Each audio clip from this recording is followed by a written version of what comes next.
안녕하십니까. 6월 21일 금요일 21시 16분 지나고 있습니다. 월간 낙사 10회, 드디어 10회를 맞이하고 있습니다. 자, 바로 시작할 텐데요. 정강이를 필두로 한 축구협회 가스라이팅. 자, 첫 번째 주제로 어설픈 외인 감독 위험, 지속성을 고려한 국내 지도자가 더 낫다라는 주제를 준비해봤습니다. 네, 외인 감독은 일회성, 벤트의 유산도 사라져. 이런 식으로. 네. 이게 이제 전력강화위원회에서 나온 말이죠? 네, 그렇죠. 네. 일단은 저희 소개 먼저. 소개를 빠뜨렸네요. 죄송합니다. 자, 저는 오늘도 MC를 맡은 채화이고요. 네, 바로 넘어가면은. 네, 저는 작가 노지선입니다. 네, 안녕하세요. 운잘러 문교수입니다. 오늘은 이제 매번 참여하시던 프로페서님이 개인적 사정으로 인해서 어디 갔어? 어디 갔냐고? 어디 갔는지 잘 모르겠는데 꼭 중요할 때 빠져. 그러니까 오늘 주제가 많거든요. 오늘 좀 텐션을 올려봐야 되는 그런 상황인데 이런 날 빠지도 다 다음번에 이제 녹음 때 빈손으로 하면 안 되지. 네, 빈손으로는 안 되고 좀 맛있는 거 들고 오시길 바라겠습니다. 양손은 무겁게. 네. 이제 그 국내 정서를 고려해서 이제 뭐 K리그 중반부도 넘어섰기 때문에 해외 국내선 긋고 시작할 일 아니냐. 뭐 어설픈 외인 감독은 오히려 위험하다. 뭐 이런 식으로 얘기하는 거죠. 벤트의 유산도 사라졌다. 네. 한국적 축구의 방향성이 필요하다. 이런 식으로 약간 좀 전강위의 말이죠. 네, 전강위에서 이렇게 말을 하더라고요.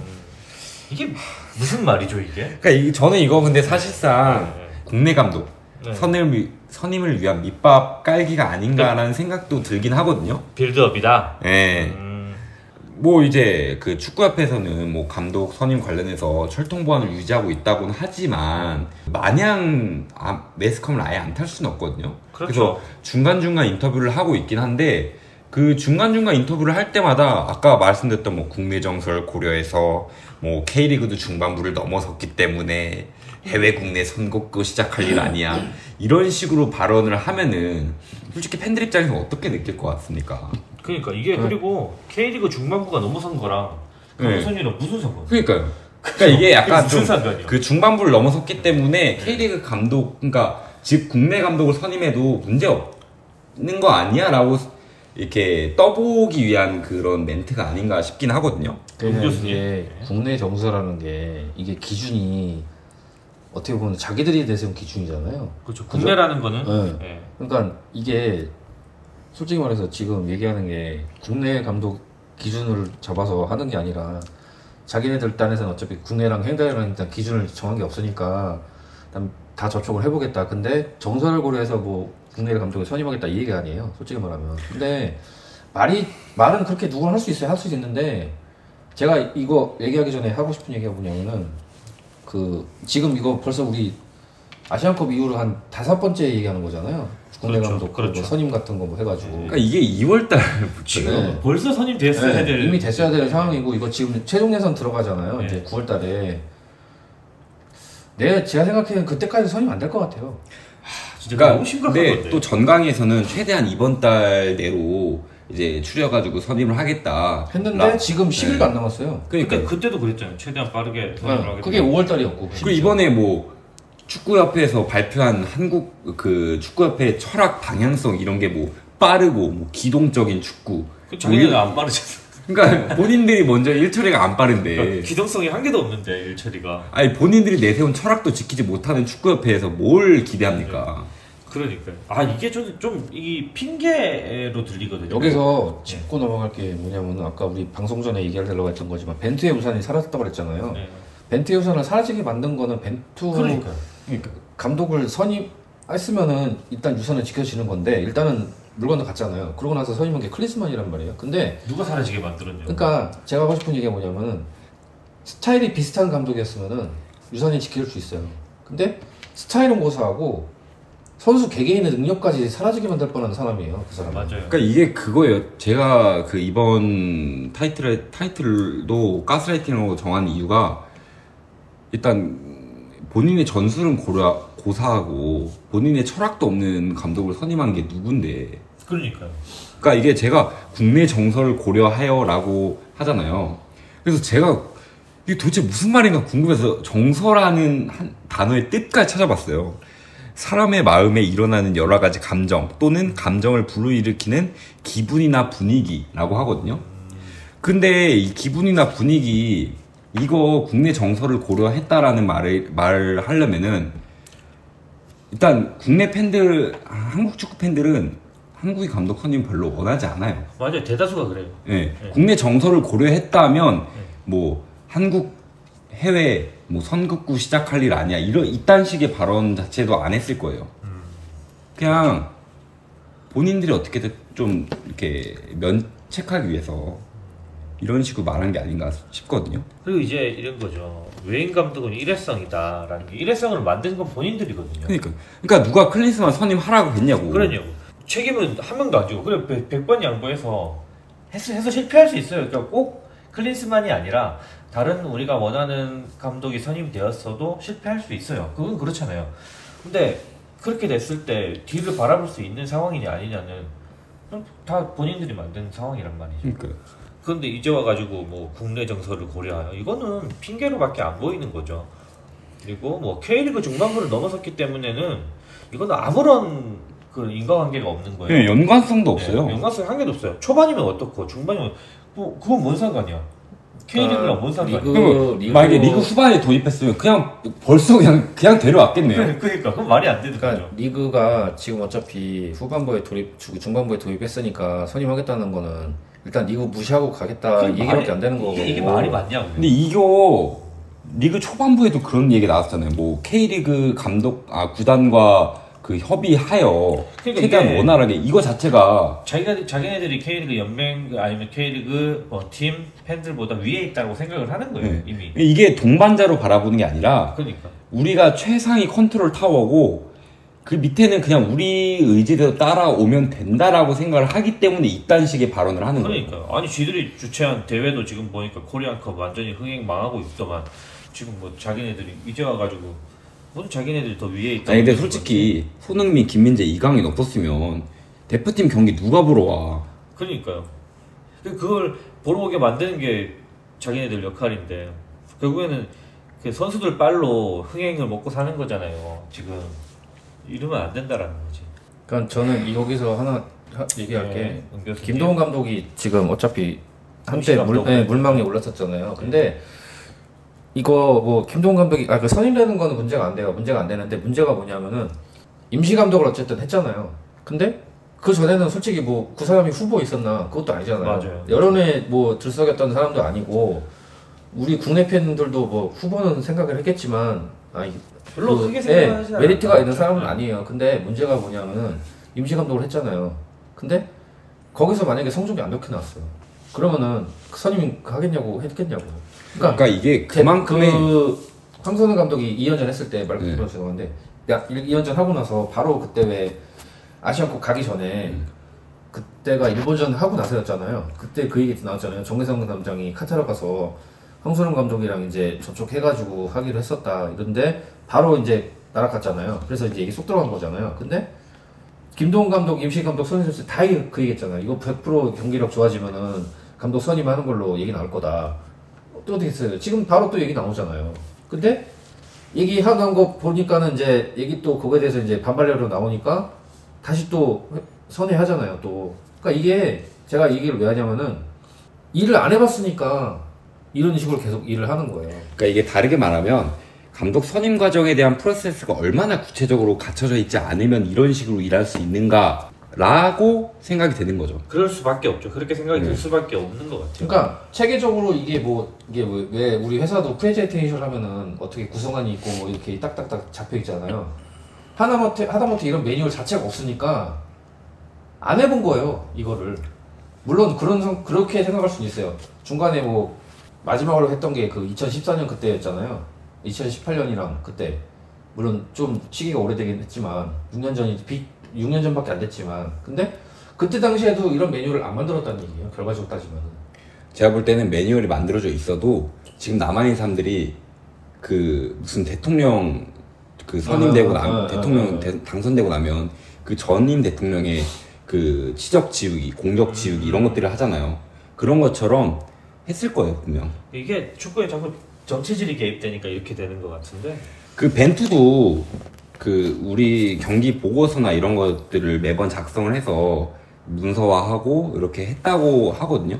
만약에 그거를 그대로 참고해서 그 감독 선임을 한다거나 아니면 그 경기 전술 선택이나 프로세스 과정에서 입혔다면 이 사람들이 말하는 그 벤투의 유산도 사라져 있단 말을 할 수는 없었을 거예요. 기본적으로 그런 그 벤투가 남겨놓은 유산들을 철저하게 무시했기 때문에 이런 사태가 벌어질 수 있는 거예요. 그러니까 프로세스가 정착이 안 되고 뭐 어떻게 하는지를 모르고 이게 어떤 게 중요한지 모르고 어떤 게 우선인지 모르니까 그냥 주먹구구식으로 하니까 이게 동네 마트도 아니고 네? 동네 마트도 이렇게 안 해요. 솔직히 말하면. 맞아요. 동네 마트가 네? 제가 동네 마트에서 일하는데 얼마나 체계적으로 일하는데. 근데 사실 다른 말로 하면 진짜 이 사람들 축구협회에 일하는 거를 다행이라고 생각을 해야 돼요. 맞아요. 일반 회사였으면 이거 성과를 못 내는데 이 사람들 아직 책임도 아무도 안 지고 있다는 게 말이 안 되잖아요. 일단 이거 대기업 회장이 임원으로 데려왔다고 한들 가만히 냅두겠냐고. 뭐 가만히 냅두는 경우도 있긴 하긴 하던데 모 전자에 보니까 있죠. 있긴 한데 어쨌든 대기업 임원들은 정규직이 아니에요. 계약직이에요. 맞아요. 네. 그만큼 연봉을 많이 받는 이유가 있어요. 네. 그래서 성과를 못 내면 잘립니다. 네. 뭐 안 잘리는 경우도 있긴 하던데 그런 핸드폰 만드는 것도 보니까 대기업 임원들은 팔이 목숨이라고. 무슨 태문 뭐. 예, 그렇죠. 그분이 있긴 하던데. 어쨌든 갑자기 이제 자연스럽게 넘어가면은 또 이제 감독 선임 얘기가 나오다 보니까 갑자기 뜬 얘기예요. 이제 가쁜 모라이스 선임 확률이 얼마나 될까, 그리고 과연 좋을까라는 것도 준비를 해봤는데, 다들 아실 거예요. 축구 팬들 다들 아실 텐데 전북 현대의 전 감독이죠. 모라이스 감독이 르나르를 이제 소위 말해서 까고 기껏 생각한다는 게 이제 모라이스냐, 뭐 이런 여론들이 이제 들끓고 있습니다. 이게 김동훈 감독이 급부상하던 시점이 있어요. 그러다가 갑자기 이제 이렇게 들어가는 시기가 있는데 그것과 맞물려서 모라이스 갑자기 급부상 얘기가 나왔어요. 이게 은근슬쩍 언론에 한 명 이렇게 내보내면서 얘는 어때? 이렇게 묻는 거 같지 않아요? 약간 떠보는 느낌이 있긴 해요. 축구 팬들한테 얘는 그나마 좀 낫지 않아? 그래도 모라이스면 해외 감독은 맞잖아. 그러니까요. 이걸로 해외 감독이라는 그걸로 우리나라 뭐 자기네들 아까 말로 뭐 국내 정서를 뭐 잘 알고 이렇게 약간 한국적 축구의 방향성을 그렇죠. 고려하여. 아니, 만약에 확률은 어떻게 될까요? 근데 만약에 모라이스 감독 선임한다고 하면은 저는 솔직히 약간 찬성인 게 왜냐면은 어쨌든 이 사람은 해외 축구 시스템을 경험해봤던 사람이고 국내 정서에도 익숙한 사람이잖아요. 그것도 맞아요. 둘 다 부합해요. 짧게는 2년이고 길게 보면 2년인 건데, 근데 사실 어떻게 보면은 최적화될 수 있다고 저는 생각을 하거든요. 확률은 얼마나 될 것 같아요? 그러니까 확률은 저는 일단 확률은 배제하고 일단은 만약에 선임이 된다면은 부합하긴 하죠. 조건이. 그러니까 어차피 국내 선수 장점은 이미 알고 있을 거고 자기가 웬만큼 성대받은 선수들이니까 해외 선수들이 어차피 포지셔닝 제대로 잡아주고 전술만 제대로 잡아주면은 수긍 가능한 선수들이 대부분이니까 일단은 어차피 축구 한두 번 해본 사람들 아니니까. 저는 사실 그런 거죠. 저는 사실 국내 감독이라고 해서 감독의 역량이 떨어진다고 생각하진 않아요. 이제는 뭐 김도훈 감독도 그렇고 지금 하고 있는 이제 임시 감독님이지만 나쁘진 않은데, 결국에는 그냥 자기네들이 컨트롤하기 쉬운 감독을 내세우려는 거 아니냐라는 거죠. 이게 항상 걱정인 거잖아요, 우리 축구 팬들의. 그래서 저 같은 경우 모라이스가 좀 어떻게 보면 괜찮지 않을까 생각하는 게 왜냐면은 일단 이 사람은 우리 사람이 아니에요. 이 사람은 우리 사람이 아니고, 말을 쉽게 말하면 전북 현대 사람이었던 사람이잖아요. 그렇죠. 쉽게 말하면. 근데 뭐 이 사람이 뭐 정몽규 형장이랑 뭐 얼마나 연이 있는지는 저는 잘 모르겠지만 그 사람하고는 완전 그 접촉이 없는 사람이잖아요. 어떻게 보면. 뭐 그럴 수 있죠. 그러니까 쉽게 말하면 아까 방금 최한님 얘기하신 대로 국내 감독 선임하는 이유가 자기 식구, 그러니까 자기가 컨트롤할 수 있는 사람을 데려오려고 하는 그건데, 제가 봤을 때 모라이스 감독은 그거까지는 힘들 것 같거든요. 쉽진 않을 거다. 쉽진 않을 것 같은데, 제가 왜냐면 이게 그냥 제 생각인데 그 사람 감독 스타일에 대해서는 저는 솔직히 잘 모르지만 어떤 사람인지, 근데 그냥 제 느낌이 그래요. 어차피 무리뉴라는 감독이 있었던 사람이고 그러면은 대충 어떤 성격이 있을 거란 말이에요. 그 사람이 무리뉴는 우리가 다 아는 그런 강성인 사람이니까. 그렇죠. 제가 봤을 때 모라이스도 그러면 그만큼 강성현 사람일 것 같다는 생각이 들거든요. 혹시 이제 모라이스 감독을 겪어보신 전북 현대 팬들이나 K리그 팬분들이 있으면 댓글로 피드백 그러니까 제가 부탁드리고. 그래서 원래는 이거를 이제 우리 김성원님이 전북 팬이니까 그래서 한번 여쭤볼까 하다가 제가 이제 시기를 놓쳤는데. 네. 그러니까 제 생각은 그냥 그거예요. 저는 생각이 조금 다른 게 솔직히 모라이스 감독이면 우리나라 대표팀 감독을 맡을 급은 아니라고 생각을 하거든요. 대표팀급의 감독은 아니다. 네. 근데 이게 외국인 감독이라고 하지만 기본적으로 우리나라 대표팀을 맡을 만한 급이 아닌데 맡게 되면은 어쩔 수 없이 그 컨트롤 타워의 눈치를 볼 수밖에 없어요. 맞아요. 그러니까 이게 저도 이거예요. 그렇게 생각해요. 연애로 따지면 내가 이 사람과 사귈 수 있을 만한 급이 아닌데 사귀었어. 그럼 이 사람의 기분이나 감정 상태에 영향을 받을 수밖에 없고 눈치를 받을 수밖에 없어요. 끌려다닐 수밖에 없죠. 네. 왜냐면 내가 이 사람을 언제 또 만날 수는 없고 만날 수 있을지 없을지 모르거든. 근데 그렇게 이거를 한국 축구로 치환해 보면 그게 건강한 연애가 되진 않은 거지. 네. 내가 몰아있으면은 내가 언제 또 손흥민, 이강인, 김민재를 다뤄보겠어. 그렇게 치면 또 틀린 말은 아닌 것 네. 같아요. 그래서 한국 축구에 연이 없다곤 하지만 한국 축구의 한국 축구협회 눈치를 보지 않을 수는 없을 것 같다. 무슨 말인지 알 것 같습니다. 네. 네. 이런 생각이 들거든요. 충분히 뭐 일리 있는 말씀이니까. 그러니까 네. 아까 처음에 말씀하셔서 급이라는 게 네. 그러니까 한국 축구 기준으로 봤을 때 네. 상이라는 것보다는 하하 쪽으로 이제 네. 보는 거죠. 네. 뭐 일리가 있습니다. 근데 제가 왜 찬성을 했던 게 왜 그런 거냐면은 저는 방금 얘기했던 그 기준으로 봤을 때는 저는 하까지는 아니더라도 약간 어느 정도 약간은 일치하는 부분이 있다고 생각을 해가지고 저는 하라고 네, 그러니까 저도 거거든요. 감독 능력이나 이런 부분에 대해서는 다른 생각을 하진 않아요. 근데 이제 커리어나 이런 부분들을 보면 어쨌든 한국 이제 옛날에 뭐 2002년대나 그럴 때면은 모라이스 감독도 적절할 수 있는데 이제는 뭐 토트넘에서 뛰고 파리 SG에서 뛰고 바이에른 미네에서 뛰고 이런 선수들이 많은 팀이에요. 그것뿐만 아니라도 뭐 해외에서 뛰는 팀들도 선수들 많고 그러니까 그만큼 급이 올라왔단 말이죠. 근데 모라이스면은 그 정도 급은 아니라고 생각을 하거든요. 저는 개인적으로. 국가대표에 어울리는 사람이 있죠. 사실은 그게 뭐 굳이 사람의 급을 나누는 게 아니니까 이거는 감독의 급을 나누는 거니까. 단순하게 감독 커리어만 보고 놓고 보면 그렇죠. 그래서 제가 생각을 한 게 이거 지금 녹음하는 거를 제가 지금 말씀드린 걸 갖다가 한번 게시판에 쓸 거예요. 대톡방에. 네. 그래서 한번 의견을 들어볼 건데 그러고 나서 이제 나중에 뭐 댓글 보고 나서 이제 그 뭐 같이 또 해보고 뭐 이런 식으로 그래요. 한번 해볼 거거든요. 그러니까 저는 연장선상으로 얘기하는 게 어차피 김동훈 감독이 됐든 모라이스 감독이 됐든 간에 누군가는 선임이 돼야 돼요. 지금 빨리 일단 1차적으로 빨리 선임이 돼야 되고 당장 9월달에 일단은 어차피 다음 주 언제야? 일주일 뒤에 말레이시아에서 조추첨이 있어요. 최종 예선.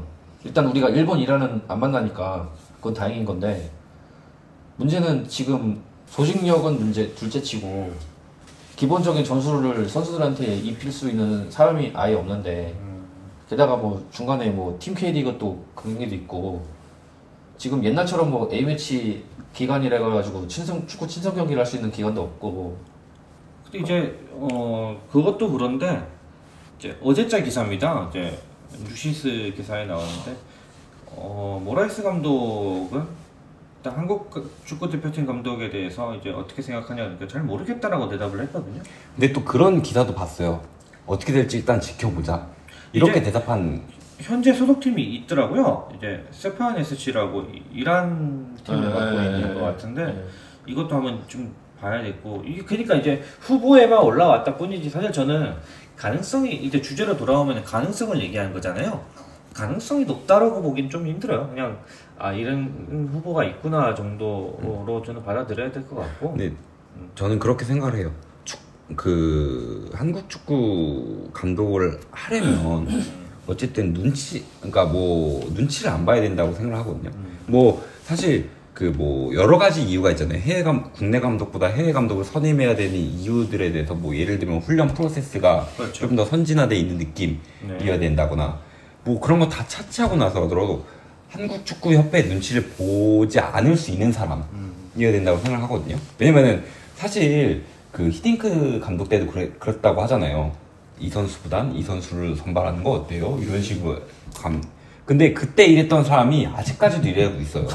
축구협회에서. 아, 고인물들. 대중적으로 이제 그때 당시 알려졌던 인물 중에 한 명이 박모 감독이었죠. 박종호 네. 감독. 그리고 뭐 자기가 이제 히딩크는 이제 그런 전술을 쓰면 안 된다. 왜 그런 전술을 쓰는지 도대체가 이해를 못하겠다 해서 욕을 엄청 먹었죠. 왜냐하면은 그 감독이 아시안컵 때 96년 때 죽쓰고 나서 한지 얼마 안 돼가지고 그런 얘기 해가지고 욕 엄청 먹어가서. 아무튼 그래서 그때 일했던 사람들이 아직까지도 일하고 있는 축구협회 현재 상황을 보면 한국 축구협회 눈치를 보지 않을 수 있는 사람이 돼야 된다. 예, 돼야 된다고 생각을 하거든요. 그래서 참 이제 귀네슈라는 카드라든가 뭐 우리나라라는 카드가 좀 아쉽긴 한 거죠. 아직까지 뭐 확실하진 않지만 어떻게 됐는지 뭐 좀 지켜봐야겠지만요. 네, 그럼 일단 이제 어떻게 뭐 김도훈 감독의 2연전이 있었잖아요. 그건 어떻게 보셨나요? 싱가포르랑 중국과의 그렇죠. 경기가 있었죠. 네, 월드컵의 2차 예선이었고요. 싱가포르 같은 경우는 엄청난 대승을 이끌었고 이제 그렇죠. 중국전 같은 경우는 생각보다 쉽지는 않았어요. 1대0. 네, 1대0인데 쉽지는 않았고요. 뭐 웅 교수님 먼저 이제 김도훈호의 2연전 어떻게 정리하실까요?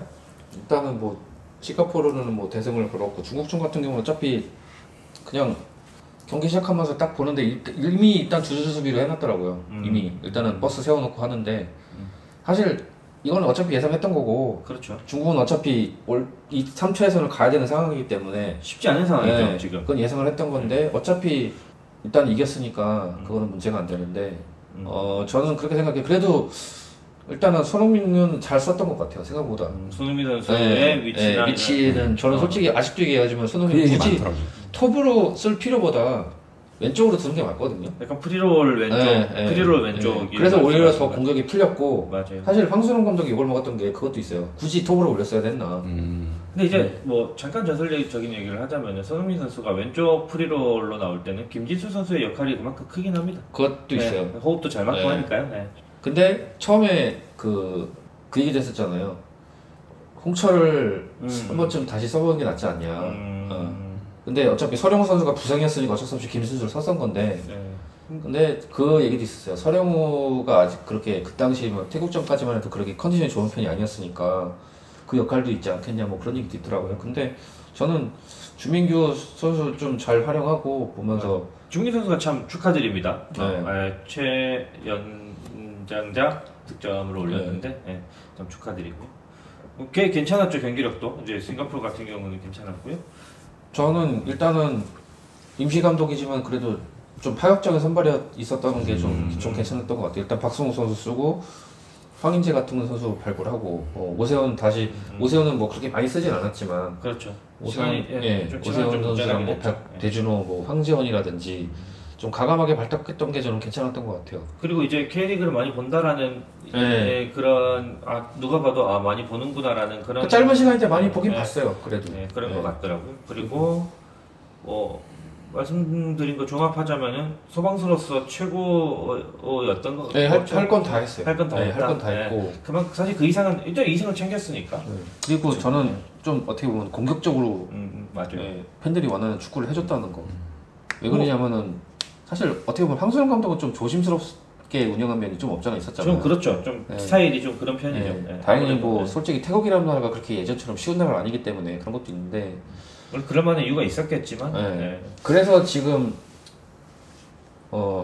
어차피 좀 이따 얘기하겠지만 그래서 대전 팬들이 지금 약간 염려스럽게 보는. 아니 뭐 얘기해줘도 되는 게 어차피 이번 주제에 황선홍과의 차이점 비교를 하는 것도 있으니까. 그래서 저는 어차피 얘기 나온 김에 얘기하겠는데 황수영 감독은 일단은 좀 우리가 흔히 얘기하는 틀에 박힌 선수 선발이었다면은 김동 감독은 약간 플러스 점수를 주고 싶은 게 그거예요. 좀 오세훈 같은 이렇게 조계성을 일단 나갔고 어차피 컨디션이 그렇게 물론 지금 폼이 좋지 않으니까 그런 것도 있고 뭐 일단 개인이 어차피 예중했으니까 수술을 해야 된다 뭐 그런 문제도 있었고 그러니까 김민재 같은 경우는 어차피 그것도 있고 훈련 중에 이제 수술을 해야 되는 그런 문제가 있으니까 빠진 것도 있는데 수비 전술을 일단 잘 세웠던 것 같아요. 그래요. 네, 박승욱이나 뭐 권경원 뭐 저기 한 명 또 누구였지 기억이 안 나네 이미. 수비수 한 명 더 있었는데 그 조합을 되게 잘 활용했던 것 같고. 그리고 노진현 작가님은 어떻게 보셨나요? 저는 그 김도훈 감독 관련해가지고 항상 얘기가 나오는 것들 중에 하나가 쫄보 축구다. 이런 얘기 많이 그런 말을 많이 있었죠. 네. 했다고 하더라고요. 네. 그래서 싱가포르와의 경기에서는 그래도 어쨌든 그런 부분들이 잘 안 보였는데 워낙 전력 차이가 좀 나는 상황이기 때문에. 네. 근데 중국과의 경기에서는 그런 점들이 조금 보인다라는 의견들이 좀 있더라고요. 그 싱가포르 경기에서 그러니까 손흥민을 윙으로 썼다 해서 윙흥민 전술이다 뭐 이렇게 얘기하는 것들이 있었는데 뭐 물론 이제 중국과의 경기에서도 뭐 크게 다른 바는 없긴 하겠지만 그래도 조금 더 좀 내려앉아서 아까 은 교수님 말씀하셨던 시작하자마자 두 줄 수비를 썼다든지 뭐 이런 부분들 보면은 왜냐면 저희가 아시안 이후에 아시안컵을 나간다거나 뭐 월드컵을 나간다거나 그랬을 경우에는 우리보다 강한 팀을 만나면 만났지 우리보다 약한 팀을 만날 경우들은 잘 없잖아요. 뭐 초반에 빼고는 뭐 잘 없죠. 네. 근데 그렇게 되면 그때마다 또 그 중국과의 경기에서 했던 그 뭐 두 줄 수비, 뭐 쫄보 축구 이런 부분들을 봐야 할까라고 생각을 했을 때 보면은 김도훈 감독은 그냥 정말 진짜 임시 감독으로서만 하고 빨리빨리 해야 됩니다. 이게 아까 제 말을 잠깐 오해하신 것 같은데 두 줄 수비 세웠던 게 중국이 세웠다는 거지 우리가 세웠다는 얘기가 아니에요. 네. 근데 어쨌든 싱가포르와의 경기 때는 느낌이 너무 다르니까. 근데 사실 근데 그럴 수밖에 없던 게 왜냐하면은 중국 그게 생각보다 준비를 잘해왔어요. 그리고 중국이 사실 그렇게 쉬운 상대라고 보기는 힘들어요. 솔직히 말하면은 인간적으로 말하기보다 이게 중국이 그게 왜 제가 느꼈냐면은 일단은 제가 그때 직권을 했으니까 딱 보이는데 현장에 계셨고요. 네. 안 올라와요. 그냥 안 올라와요. 그냥 아예 지키고 서 있으니까 중앙으로 이제 뭐 계속 이강인 돌파 사이드로 해서 사이드에서 이제 중앙으로 치고 가고 황인범도 계속 찔러주고 하려고 하고 황인찬 뭐 손흥민이 계속 해도 일단 기본적으로 볼을 잡으면 두세 명이 달라붙어 버리니까 이게 공간이 안 나오는 거예요. 그만큼 준비도 많이 했다는 네, 많이 했어요. 중국이. 제가 봤을 때 중국이 잘 버텼어요 생각보다. 그리고 왕달레 골키퍼가 솔직히 많이 막은 것도 있고. 맞아요. 사실 그거를 반대로 말하면 우리가 못 뚫어낸 거죠. 네, 그렇죠. 네. 그렇게 상대방이 내려앉고 잠궜을 때 대처 방법을 못 낸다는 거잖아요. 사실은 요즘은 기본적인 축구가 강팀이라고 두 줄 수비를 안 한다는 보장은 없거든요. 어차피 전원 수비 전원 공격이기 그렇죠. 때문에 현대 축구에서는 강팀들도 두 줄 수비를 합니다. 내려앉아서 수비를 해요. 그러다가 한 번에 빠른 공수 전환이 이게 특징이기 때문에 요즘 축구들이 그래도 벤투 감독 때는 뭐 이렇게 상대방이 그렇게까지 내려앉으면은 뭐 공을 계속 돌려가지고 좀 이렇게 그 포메이션의 간극을 벌려가지고 그 사이에 선수가 침투시켜가지고 뭐 패스를 준다든지 이런 식의 조금 해법들이 좀 이렇게 나타나는 경기들이 좀 있었는데 김도훈 감독은 그런 부분들이 없었다는 거잖아요. 근데 뭐 이제 싱가포르전만 보면은 오랜만에 이제 정우영 선수, 큰 정우영 선수죠. 오랜만에 복귀를 했습니다. 이제 굉장히 정우영 선수가 역시 정우영이다. 라는 그러니까 약간 그 메비우스 그렇죠. 정우영 돌고 도는 메비우스형. 결국에는 정우영이었다. 그게 이제 좀 도와준 선수가 조금만 더 하면은 두 줄 수비를 뚫어내는 것도. 근데 여기 하나 더 덧붙이자면은 잔디 문제도 무시를 못하는 게 싱가포르 잔디가 생각보다 되게 좋았어요. 근데 전 좋을 것 같았어요. 네. 그쪽이 날씨가 좋기 때문에. 근데 현장에서 제가 상암 직관 딱 저 갔을 때 잔디 딱 보는데 이거는 쉽지 않겠다. 상암잔디가 볼이 많이 튀어요. 이상하게 볼이 많이 튀더라고요. 딱 근데 봐도. 뭐 선수들한테 얘기하면은 선수들은 그래도 우리가 잘했어야 됐다 이렇게 얘기했겠죠. 근데 손흥민 선수가 결정적인 순간에 이게 볼이 튀어버리니까 선수들이 볼 컨트롤이 안 되는 거예요. 아니 손흥민 선수가 말하잖아요. 잔디가 안 좋아?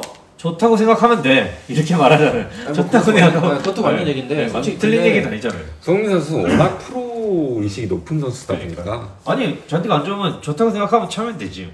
그것까지는 우리 팬들이 뭐 솔직히 말하면은 그 뭐 잔디 가지고 이렇게 막 잔디 핑계 대기에는 우리 팬들한테는 안 먹힌다. 근데 솔직히 약간 그건 있어요.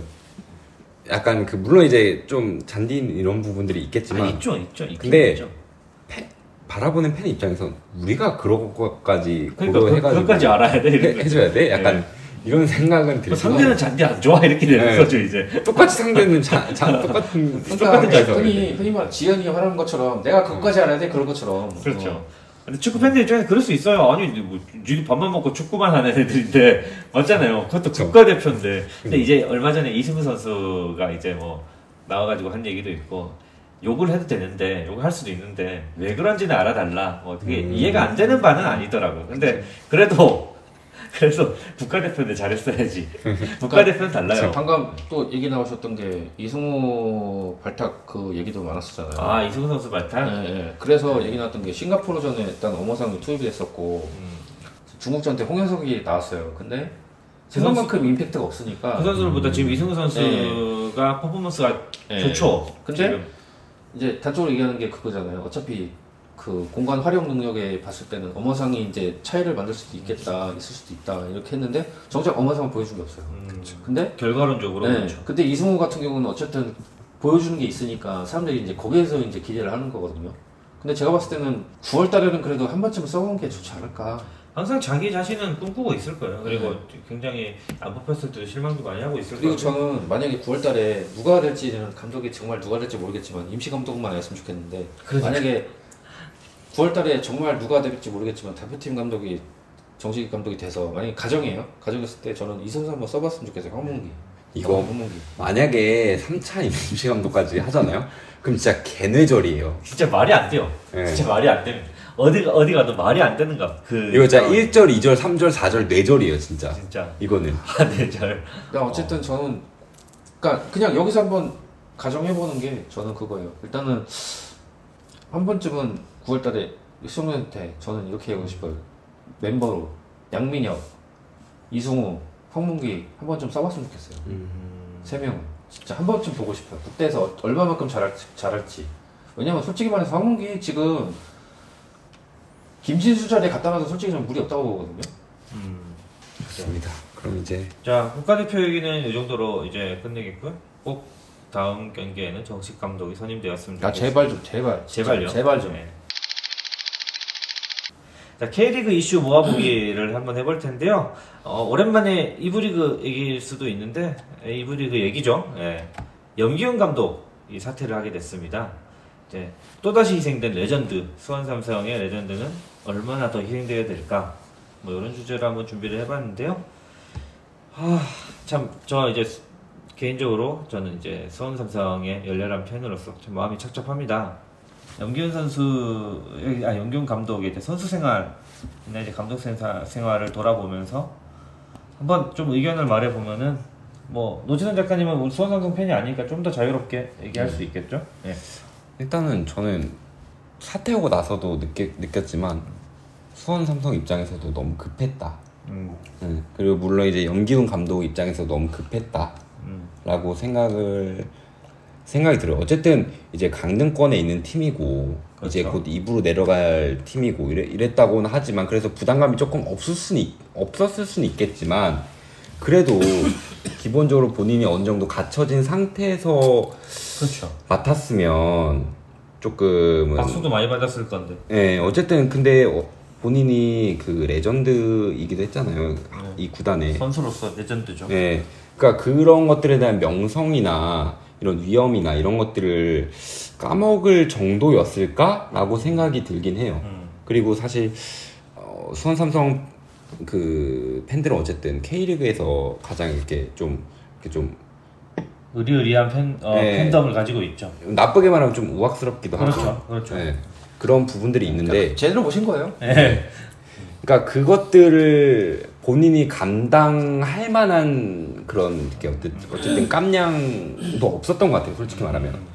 그러니까 그 버스 막는 사태에서 그렇게 얘기하고 나서 얼마 안 돼서 사퇴한 걸 보면은 그런 그 케어적인 부분에서도 조금 능력이 조금 부족했던 것 같고.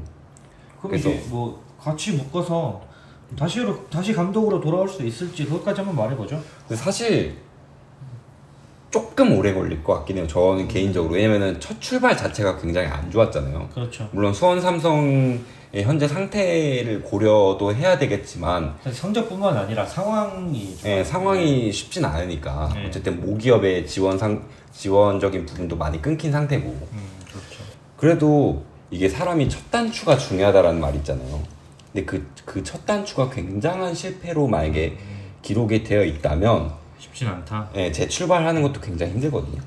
은 교수님은 어떻게 했어요? 뭐 의견하고 이제 다시 돌아올 수 있을지 같이 한번 묶어서 일단 얘기해볼까요? 저는 그거부터 얘기할게요. 염기경 감독 다시 감독으로 돌아올 수 있느냐? 언젠간 돌아올 것 같아요. 저는.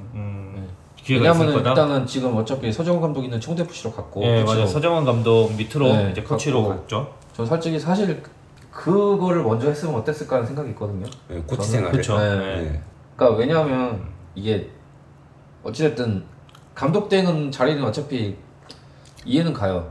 자기가 어쨌든 썩은 동아줄이를 잡고 싶고 내가 이거를 어떻게든 살려보겠다라는 의지가 있었을 테니까. 욕심이 안 날 수는 없어요. 네. 사람이. 네. 그러니까 내가 한번 살려보겠다라는 의지가 있었던 것까지는 제가 이해하겠는데 감독 자리는 솔직히 저는 좀 함부로 할 자리는 아니다. 네.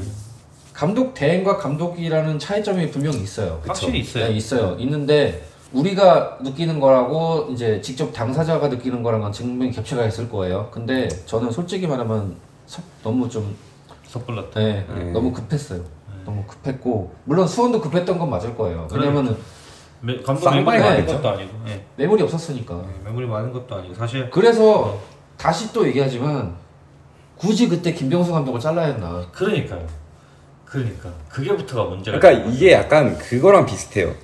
그 르나르 귀네슈카고 아까도 얘기했지만 모라이스를 데려와야 되냐 이런 이것처럼 김병수 감독을 그렇게 자르고 데려온 게 그것도 몇 번 뛰지도 않은 어차피 장기적으로 봐야 될 감독으로 데려와 놓고 사실 네. 뭐 프런터들은 어떻게 생각하고 있을지 모르겠지만 수원 우리 팬들은 다 이미 예상하고 있었어요. 아 이번 시즌 강등이다 무조건. 네 맞아요. 네, 다 예상하고 있었어요. 이미 솔직히 까놓고 얘기해서 생각보다 그렇게 저는 강등됐을 때 그렇게 충돌 그렇게 저도 충격이 심하지 않았어요. 저도 심하지 않았다고. 아니 현장에서 그렇고 현장에서 물론 네. 이제 뭐 물론 토하고 뭐 했겠지만 네. 저는 생각보다 그렇게 뭐 소요 사태나 이런 게 일어나지 않았죠. 그렇게 많이 왜냐면 일어나고 이게 생각하지 않았어요. 한 번에 꺾인 게 아니고 네, 서서히 몇 내려왔기 년간 때문에 서서히 이미 내려왔기 알고 때문에. 있었어요. 솔직히 까놓고 얘기해서 지난 시즌 강대희 플레이오프 갔을 때 그때 근데 아포스티한테 동쪽골 먹히고 맞아요. 사리치가 펜트킥 실축할 때까지만 해도 아 우리 졌다. 내려가는구나. 내려가는구나. 근데 그때 기적적으로 살아났던 네. 거지. 오영규가 어차피 멱살 잡고 끌어 올라왔지만 그래도 초반에는 어떻게 잘 갔어요. 그래서 저는 여기서 또 다시 얘기하는 게 안병준이 한두 골만 제대로 넣어줬어도 안병준이 자기 값만 해줬어도 이렇게까지는 안 왔을 거예요. 근데 뭐 다시 돌아와서 일단은 첫 번째로 잘못된 건 일단 수원 프런트고 어떻게 보면은 5월달이었죠. 행복축구했던 게 4월달이었나? 우리가 잠깐 행복했던 그렇죠. 거. 4월까지 하고 5월에 경적이 이제 곤두박질 쳤죠. 그러니까 이게 흔히 말하는 경험이에요. 경험이 없으니까 그래요. 어떻게 상황 대처를 할 줄 몰랐고 흔히 말하는 선수 구성도 이게 제대로 된 게 아니니까 어떻게 할 수 없겠지만 거기 안에서 끌어내는 것도 감독의 능력이거든요. 근데 제대로 저는 항상 얼마 전에도 얘기했던 거지만 제대로 된 포지션에만 쏘면은 문제가 안 돼요. 근데 저는 늘상 얘기하는 거지만 유재호가 삼선 자원은 절대 아니에요. 네, 단적으로 얘기하면은 전진은 솔직히 말하면은 톱으로 쓰기보다는 윙으로 써야지 그나마 맞는 선수고. 아니면 요즘 최근 경기 같이 돌격대장으로 쓰거나. 네. 근데 되도 않는 포지션에 벤투 감독이 좀 지나간 얘기지만 벤투 감독이 초반에 욕먹었던 게 황희찬 윗백으로 쓰고 그래서 이걸 처음에 먹었잖아요. 제 포지션 안 쓰고 하니까. 근데 한두 번 해가지고 안 되면은 바꿔야 되는 게 맞는 건데 이걸 계속 끌고 가니까 팬들은 불만이 나오는 거고. 고집을 부렸죠. 네. 되도 않는 전술을 자꾸 써버리니까 솔직히 전술이 하기도 뭐해요. 보여줄 게 없으니까. 그래요. 네. 보여준 게 없으니까. 그러니까 이게 쉽게 말하면 초보 감독이 대처하기엔 너무 어려운 상황이었어요. 근데 일단 이게- 환경 상황 자체도 너무 안 좋았고. 자 그리고 또 하나 더 전승 우승 그 얘기 왜 꺼냈냐고요. 도대체. 근데 이제 그거는 좀 오해가 있긴 있어요. 이제 있긴 인터뷰 있는데. 과정에. 예. 네, 있긴 있는데 그 단어 자체를 쓰지 말았어야 해요. 어차피 우리가 차라리 이렇게 얘기했으면 어떻게 될지 모르겠어요. 우리가 이제 어차피 1부에서 2부로 내려왔으니까 최대한 어떻게 차근차근 해서 어떻게든 승격이라는 그런 결과물을 얻을 수 있도록 노력을 하겠다 이렇게 얘기해서 모를까. 자신감을 주시려고 했던 것 같은데. 그러니까 자신감이 너무 과했던 것 같아요. 자기를 너무 믿었다고 볼 수밖에 없을 것 같아요. 저는 이제 이어서 얘기를 하자면은 영경 감독이 사실 2부를 좀 만만히 본 게 있는 것 같아요. 이제 자신은 생각해보면은 영경 감독 본인은 항상 1부에서 뛰고 국가대표까지 갔던 엘리트 축구 선수잖아요. 그죠? 그러면은 사실 2부는 야 니도 충분히 할 수 있어. 내가 2부는 뭐 내가 항상 이렇게 뛰었는데 내가 하면 감독인데 내가 축구를 이때까지 내가 보기에는 니들은 충분히 2부에서도 1부 쉽게 올라올 수 있어요. 그러니까 이런 생각이었던 것 같아요. 근데 이걸 쉽게 본 거지. 근데 2부는 진짜 전쟁터예요. 아시다시피 승점 1점 차에 막 다다닥 붙어 있고요. 마지막에도 한 경기 차이로 막 승패가 바뀌기도 하고 막 순위가. 그러니까 이게 약간 그런 거예요. 그 항상 대기업에서만 일하던 사람이 그렇죠. 그 중소기업이나 이런 거에 대한 그 진흙탕 싸움 전쟁터가 얼마나 치열한지 모르는 거예요. 호빈유가 이제 맨시티 가가지고 무슨 내가 다 하면 될 줄 알았지. 그게 안 되는 거죠. 이게 어떻게 보면은 차라리 선수 구성 면에서도 지금 어떻게 보면 다 데려온 선수가 다 2부 선수란 말이에요. 조윤성, 뭐 저기 손석영 그리고 뭐 이렇게 몇몇 데려온 선수들이 거의 다 저기 백동규까지 해가지고 데려온 선수들이 다 1부에서 그렇게 경험이 많은 선수가 아니에요. 백동규는 예를 치고 제주나 뭐 이런 선수 있다 치지만은 그리고 솔직히 까르코에서 지금 어떻게 2부 마인드로 시작하는 거잖아요. 맞아요. 근데 그 선수들에서 2부 마인드를 심어줄지는 못할 망정 1부 마인드를 가지고 있으면은 그 선수들은 당연히 깔보는 수밖에 없죠. 그렇죠. 그 선수들이 깔보지 않았다고 얘기한들 뭐 할 말은 없지만은 근데 그게 경기 내용에 보여요. 일단 수원이라는 팀을 만났을 때 상대 선수들은 다 두들수비 깔고 가요. 근데 안 올라가요. 천천히 해버려요. 그냥. 그러니까 이미 거기서 이미 모든 패턴이나 이런 게 다 읽혀버리기도 하고. 한라운드 턴 돌기 전이 이미 다 끝났어요. 그게. 이제 뭐 수원 삼성 얘기는 이 정도로 끝내겠고요. 자, 또 핫한 얘기인데요. 이정효 감독의 이제 인터뷰 논란이 있었습니다. 이런 논란이 사실은 한두 번이 아니잖아요. 인터뷰라든가 이정효 감독의 이런 그러니까 쉽게 말하면 감정적 대응이죠. 그렇죠. 예. 그런 게 한두 번이 아닌데 뭐 몇 가지 좀 짚어보자면은 뭐 FC 서울을 향해서 이렇게 뭐 저렇게 축구하는 팀한테 졌다는 게 약간 뭐 이런 식으로 얘기를 한 적도 있고 뭐 강원 FC한테 이제 뭐 강원의 시간 지연이 이제 뭐 프로적 자세가 아니다. 뭐 우리에게는 뭐 매너볼 기대 말라. 매너볼 다들 아시죠? 이제 한 선수가 그라운드에 넘어져 있으면은 이제 밖으로 내보내는. 그러니까 쟤가 저렇게 대하니까 우리한테도 매너볼 기대하지 마. 그렇죠. 그러잖아요. 그런 식으로 얘기를 한 거죠. 그리고 뭐 다음 이제 전 감독이죠. 다음 페트레스쿠 감독의 연봉은 얼마예요? 아 진짜 좀 지나간 얘기지만 이 양반 진짜 이렇게 힘들어요 진짜. 왜 이렇게 그러니까 전 감독님 이름이 너무 힘듭니다. 그러니까 이게 약간 그 뉘앙스가 이게 기사로 나서 그렇지 더 심각했어요. 솔직히 말하면은 얼마예요? 근데 저 사람 연봉 도대체 얼마 받고 이래요? 그게 약간 그런 느낌이었어요. 네, 그러니까 제가 지금 이런 느낌 아니에요? 일부러 약간 순화를 시켰는데 그리고 이제 뭐 강제부지 빅골이죠. 이제 서포터즈 별개 철거 사건도 있었고 뭐 무구사를 향한 이제 욕설 의혹도 있었고요. 좀 이슈를 많이 몰고 다니는 감독님입니다. 그러니까 물론 네. 저도 이거 자료조사 때문에 다른 감독에 대한 그 나무위키에 찾아보면 논란 및 사건 사고 이런 거 있잖아요. 맞아요. 다른 감독들도 있긴 있어요. 근데 있죠, 있기는. 이렇게 짧은 시간 내에 그렇죠. 이렇게 많은 감독은 없어요, 한 번도. 굉장히 이슈를 많이 몰고 다니는, 좋게 말하면 이슈를 많이 몰고 다니는 감독이고요. 나쁘게 말하면은 조금 너무 이제 감정적 대응을 많이 하다 보니까 좀 눈살을 많이 찌푸리게 한다. 이제 그 당시에 락사에서도 인터뷰 논란 때문에, 인터뷰 논란이 그거거든요. 굉장히 이 불성실한 듯한 태도로 인터뷰를 했는데 기자랑 싸웠던 거. 그러니까 이게 그거예요. 그렇죠. 뭐 예를 들면 기자가 오늘 경기 어떻게 보셨나요? 이렇게 보셨잖아요. 어떻게 생각하냐면 그러니까 뭐 보셨잖아요. 저희 공격 무실점 했습니다. 맞아요. 뭐 했습니다. 네, 어떤 그렇게 선수 이번에 어떻게 생각하냐니까. 그렇게 생각하지 않습니다. 보셨잖아요. 이러면서 뭐 이런 식으로 대답하는 거는 그래서 이제 기자분들이 이제 기자분 한 분이 이제 하다 이제 못해가지고 네, 맞아요. 아니 이게 기자가 이렇게 묻는데 아니 저희가 지금 이제 의견 묻자고 얘기 나왔는데 이런 식으로 대응하자면 뭐 어떻게 하시자는 거예요? 그러니까 이렇게 싸우자는 하니까 겁니까? 이거 지금 뭐 하시는 겁니까? 지금 싸우자는 거예요? 네. 이런 식으로 얘기를 했죠. 그런 게 사실 이정현 감독의 스타일일지 모르겠는데 모르겠어요. 이 경기 내에서 불만이 많았겠죠. 그래서 이미 감정이 사그라지지 않은 상태에서 인터뷰를 한 것 같아요. 그래서 이정현 감독을 얘기할 때 항상 따라다니는 게 야 이런 것도 K리그 스토리야 라는 의견이 있는 반면 그래도 해수에서 좀 너무 과하다. 네, 이런 의견이 뭐 어떻게 생각하세요? 은 교수님은 어떻게 생각하세요? 과하다 생각하세요? 저는 둘 다요. 저는 둘 다. 둘 다? 네. 저는 둘 다. 어차피 이게 뭐 범죄를 일으킨 건 아니기 때문에. 네. 그 얘기예요. 저는 솔직히 첫 번째가 그 얘기고. 아니 그거예요. 저는 얘기하고 싶은 게 뭐냐면 그냥 안 하고 꾹 참느니 한 번씩 던지는 것도 나쁘지 않다. 근데 너무 짧은 시간이 너무 많아요.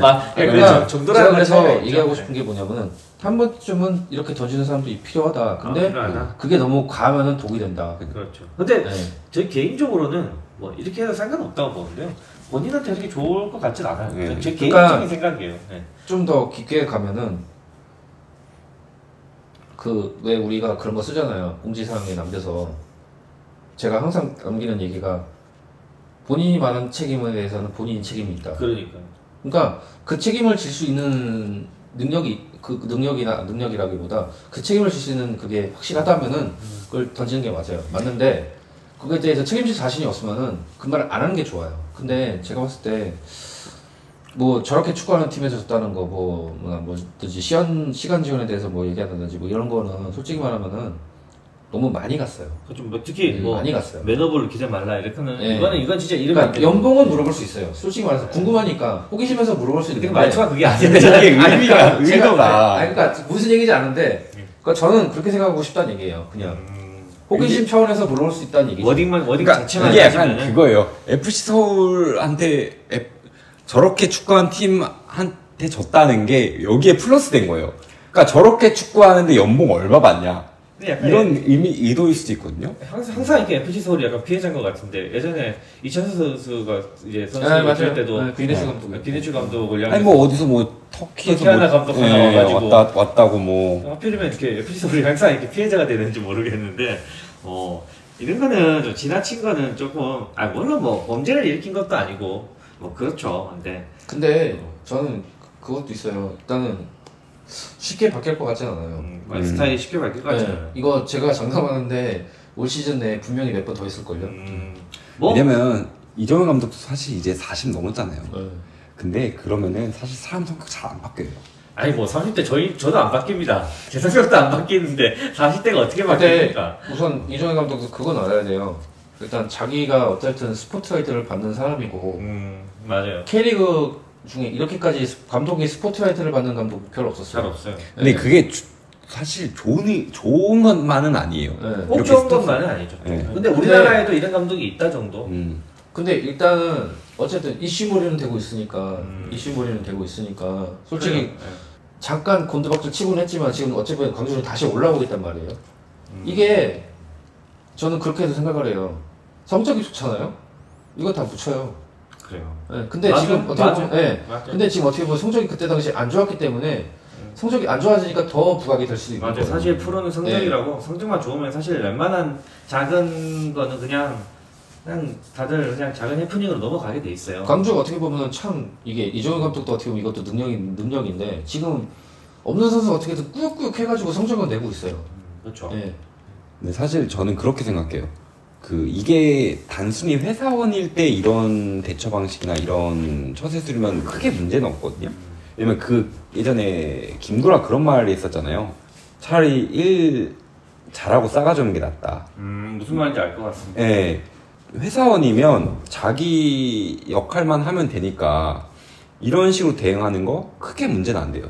근데 어쨌든 팬덤이 존재하고 자기가 책임져야 되는 선수들이 있고 이런 위치에 있는 사람들이 이렇게 대응을 한다는 거는 저는 굉장히 좋지 못한 방식이라고 생각을 하거든요. 왜냐면은 자기의 한마디로 인해서 혹은 자기가 하는 행동으로 인해서 선수들이 욕먹을 수도 있고 혹은 이제 그 팬들이 나서서 이렇게 대응을 해야 되는 상황들이 만들어질 수도 있어요.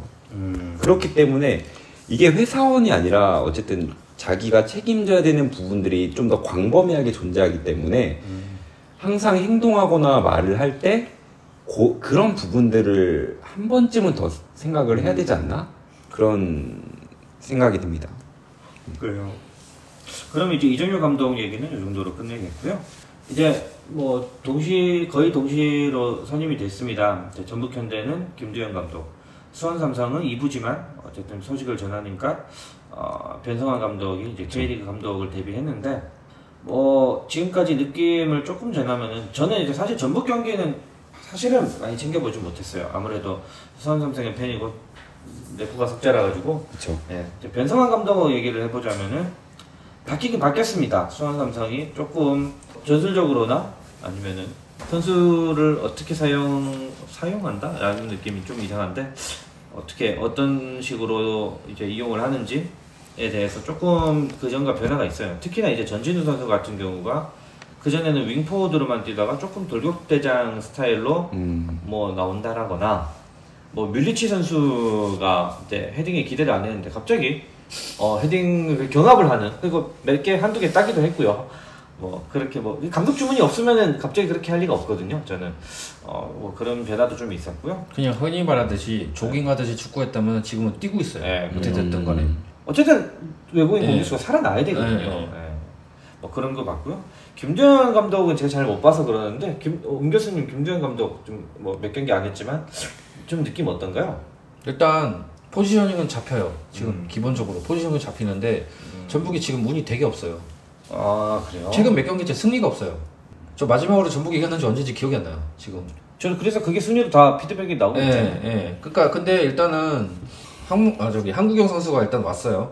한국영 선수. 네, 맞고 지금 뭐 그 뒤로 뭐 특별한 영입은 없지만 일단 모르겠어요. 일단 한국영 선수가 강원에서 일단은 전력 외 자원이라서 일단 전력 외 자원으로 취급을 받았던 것도 맞고, 사실 어떻게 보면 K리그 기준으로 따지면 강원의 원클럽맨이거든요. 어떻게 보면은 외국에서 생활했다가 지금 강원으로 그렇죠. 왔다가 거의 한 5시즌인가 뛰었었는데 저는 일단은 좀 일단 봐야 될 것 같아요. 확실한 거는 단 감독이 있을 때만큼 좀 어떻게 보면 흐지부지한 축구라고 해야 되나? 그거보다는 지금 포지션이 잡히고 있으니까 좀 나은 것 같다. 예, 많이 뛰려고 하는 게 보여요 지금. 근데 이게 되게 뭐라 그래야 되지? 운이 되게 없어요. 결국에 근데 진짜 운이 따라줘야 되거든요. 네. 프로의 결과는 운이 없어서는 전기를 아무리 잘 주면 운이 그러니까 안 따라주면 지금 가장 큰 문제가 뭐냐면은 앞에서 터져줘야 되는 공격수들이 골이 안 터져요. 일단은 티아고는 지금 뭐 대전에 있을 때의 모습은 온데간데 없고, 맞아요. 에란데스는 지금 부상이고, 뭐 비니시우스도 부상이고, 그리고 당장 중요한 거 지난 시즌 데려온 박재용 아직까지 안 터지고 있어요. 올 시즌도 득점 그렇게 안 많을걸요? 페널티킥 골 하나인가? 그럴 거예요 아마. 그러니까 문선민이 지금 그때 인천전에서 2골 넣고 했긴 했는데, 거기서도 솔직히 까놓고 얘기하면 한기원이든지 뭐 박재영이든지 문선민이든지 추가골 넣을 수 있는 찬스 얼마든지 있었어요. 근데 그걸 못 살렸다는 거. 그게 가장 큰 문제예요. 일단 전북도 마찬가지지만 서든산 정리 어느 정도 해야 돼요. 결국에는 지금. 그리고 득점도 살아나야 된다. 네. 지금 제가 알기로는 이수빈 선수도 나간 걸로 알고 있는데, 전북에 있던 이선비 선수도 나가는 걸로 알고 있는데, 지금 송민규 이적 얘기 또 나오고 있어요. 지금. 어디로 뭐 얘기가 나오고 있네? 그러니까 지금 구체적으로 나오는 건 아닌데 나간다는 얘기가 들리긴 해요. 지금 계속. 그러니까 만약에 지금 송민규 선수까지 나가버리면 그나마 뛰고 있는 선수인데, 그렇죠. 네, 전북은 이렇게 되면은 지금 계속 강등 얘기 나오고 있거든요. 이번 시즌. 지금 11위에요. 네. 뭐 당장 승점이 15점입니다. 그 지금 대전이 꼴찌고요. 그다음에 전북도 이제 11등인데 승점이 똑같습니다. 15점이에요. 네, 대전이랑 아마 제가 알기로는 똑같을걸요. 똑같아요. 승점이 네. 똑같아요. 그래서 지금 강등이 위기예요. 근데 우선은 전북이라는 팀이 어떻게 돼 보면 우리 K리그에서는 그래도 상위권 레벨에 있는 팀이고 돈을 쓸 수 있는 구단이기 때문에 지금 이 상황에서 어쨌든 한국영 데려왔고, 한국영 어차피 쓰기 위해서 데려온 거잖아요. 어쨌든 간에 백승호 대체자로 데려온 것 같긴 한데 제 느낌상 어떻게 보면은 백승호 나간 뒤로 이렇게 삼선에서 이렇다 할 대제시자가 없었기 때문에 사실 유재문 저는 유재문 서울 보낸 것도 지금 이해가 안 가거든요. 그러니까 잘하고 있는 선수였던 것 같은데 네. 굳이 이렇게 보내는 게 왜 보내는지 솔직히 지금도 이해가 안 가고. 노진현 작가님은 어떻게 감독님 뭐 김재현 감독님이나 변상환 감독님 뭐 느낌 어떻게 보셨나요? 일단은 변성환 감독이나 김두현 감독이나 어쨌든 그 똑같이 K리그 정식 감독 데뷔잖아요. 그렇죠. 염기훈도 어쨌든 K리그 정식 감독 데뷔였고, 물론 이제 그 중간 과정에서 코치 과정을 얼마나 좀 디테일하게 거쳤냐의 차이인 것 같은데, 경험이 있냐 없냐? 네. 네, 똑같은 정식 감독 데뷔여도 K리그 코치나 이런 거 경험 없이 바로 데뷔한 거랑 그 어쨌든 그런 과정들을 거치고 난 뒤에 데뷔하는 거랑 확실히 차이가 있구나라는 생각이 들긴 해요. 초반이지만 좀 네. 차이가 있는 것 같다. 그러니까 어쨌든 경험이 있어야 위기가 맞닥뜨렸을 때 대처 방식을 세울 수가 있거든요. 맞아요. 네. 근데 염기훈 감독은 어쨌든 그런 중간 과정이 없었기 때문에 그 위기를 맞닥뜨렸을 때 사정없이 무너졌던 것 같고, 아까 이제 최현님이나 은 교수님이 얘기했던 그 전진우 선수를 색다르게 쓴다는 거나 이런 방법론적인 것들을 활용하는 것 자체가 조금 긍정적이라고 생각을 하거든요. 물론 이제 지금 현재 구단의 상황이 너무나도 안 좋다는 그렇죠. 거? 좀 아직 1승은 못 챙겼기도 하고. 네. 그런 부분들을 어떻게 경험이 있다 한들 어쨌든 감독으로서 활동하는 건 처음이기 때문에 맞아요. 어떻게 헤쳐 나갈까에 대한 기대감도 솔직히 지금 좀 있는 거고, 많이 잘 했으면 좋겠어요. 솔직히 이렇게. 네, 왜냐면 이게 어쨌든 우리도 한국 축구가 성장하기 위해서는 선수 풀도 중요하지만 감독 풀도 중요하다고 생각을 하거든요. 네, 맞아요. 네, 아직까지 약간 그런 거잖아요. 그 해외 선수로서 진출한 적은 있어도 해외 감독으로 진출한 적은 없잖아요. 없어요. 아니 뭐 중국 리그에 뭐 그러니까 그거 배제하고. 네, 아시아 리그 빼고. 네. 그런 것처럼 이제 감독들이 감독 풀이 많이 좋아져가지고. 그래요. 예를 들면 홍명보가 갑자기 뭐 FC 오리앙이라든지 아니면 뭐 FC AS 모나코라든지 이런데 진출한다든지 그런 것들이 생기려면 어쨌든 이런 감독 풀에 대한 다양성이나 확장성이 있어야 된다는 얘기니까. 그래서 그런 부분들이 좀 두 분 다 잘했으면 좋겠어요. 저는 변성환 감독에 대한 코멘트를 좀 빼자면은 저는 그거예요. 김두현 감독이나 변성환 감독이나 차이점이 뭐냐면은 염기훈 감독이랑 이걸 비교 안 할 수가 없는 게 자기가 데려왔었던 선수가 있다는 거예요, 최소. 김지훈 감독 같은 경우는 어차피 전국에 있던 선수를 대거 써봤고, 그렇죠. 변성환 감독 같은 경우는 변성환 감독 같은 경우 하다못해 이번 코리아컵 때 박승수를 데리고 썼던 경험이 있단 말이에요. 너무 잘하던데. 아시안컵 때. 너무 잘하던데요? 네. 아시안컵 때 이미 아시안컵 때랑 U20 월드컵에 같이 갔었던 선수예요. 네. 일단은 그렇기 때문에 변성환 감독은 또 잘 알고 있고 실제로 잘 활용도 했고, 맞아요. 박승수가 잘 하기도 했고 그 당시에. 잘하더라고요. 네. 근데 그거죠. 일단은 김지훈 감독 같은 경우는 전북에 거의 뭐 엘리트 코스 밟았던 그런 코치진이고, 물론 전북이랑도 그렇게 겹점이 있는 선수 시절은 없었지만, 근데 변성환 감독 같은 경우는 커리어만 보면 거의 성남 레전드예요. 코치만 보면. 맞아요. 네. 그러니까 성남에서 코치 생활을 오래 했고, 그러다가 이제 전임 지도자로 가면서 감독을 하면서 어쨌든 아시아에서 뭐 준우승 하긴 했지만 월드컵은 비록 실패하긴 했지만 자기만의 철학이 있는 사람이란 말이에요. 맞아. 그렇기 때문에 저는 둘 다 마찬가지예요. 지금 아직 1승 없어요. 둘 다. 근데 1승 빨리 했으면 좋겠습니다. 네, 둘 다 지금 보면은 어쨌든 올라오고 있고, 포지셔닝이 흔히 말하는 제가 막 얘기했던 포지셔닝은 잡히고 있고 전술이 조금 나오고 있으니까 어쨌든 여름 이적 시장에 일단은 전북이 됐든 수원이 됐든 보강을 시작을 했단 말이에요. 전북은 한경이 왔고 수원은 피터 뭐 또 한 명이 온다고 했는데, 그리고 또 이름 또 까먹었네. 그 수비수 임대했던 황임택이 일단 왔고, 그리고 또 계속 온다는 선수가 있으니까 루머가 돌고 있으니까 이 선수들이 만약에 어쨌든 변성 감독이 피켓에서 온 걸 수도 있으니까 좀 잘 구성을 해서 마무리를 좀 했으면 좋겠습니다. 최현님은 어떻게 생각하시나요? 저는 일단 변성환 감독님이 잘생겼더라고요. 굉장히 잘생겼더라고요. 너무 멋있게 보고 있고요. 두 분 다 1승을 일단 빨리 하는 게 좋지 않을까. 어쨌든 프로는 결과고 뭐 운이 없었다 이거는 나중에 되면 아무런 의미가 없어요. 그래서 어쨌든 두 분 다 빨리 1승을 좀 챙겨서 팀에 좀 빠르게 좀 올라갈 수 있는 상황을 만들었으면 좋겠고요. 뭐 그렇게 정리를 하고 싶습니다. 자, 넘어가면은요. 자, 5월, 6월 이제 K리그 계속 하고 있는데 전체적인 뭐 이제 K리그 순위 그리고 뭐 베스트 선수 이 정도로 한번 짚어볼 텐데요. 자, 1위. 자, 일단 울산입니다. 일단은 울산이 승점 32점, 9승 5무 3패고요. 굉장히 잘 하고 있죠. 이제 뭐 사실 울산이야. 원래도 뭐 우승 후보인 팀이고 득점이 33점입니다.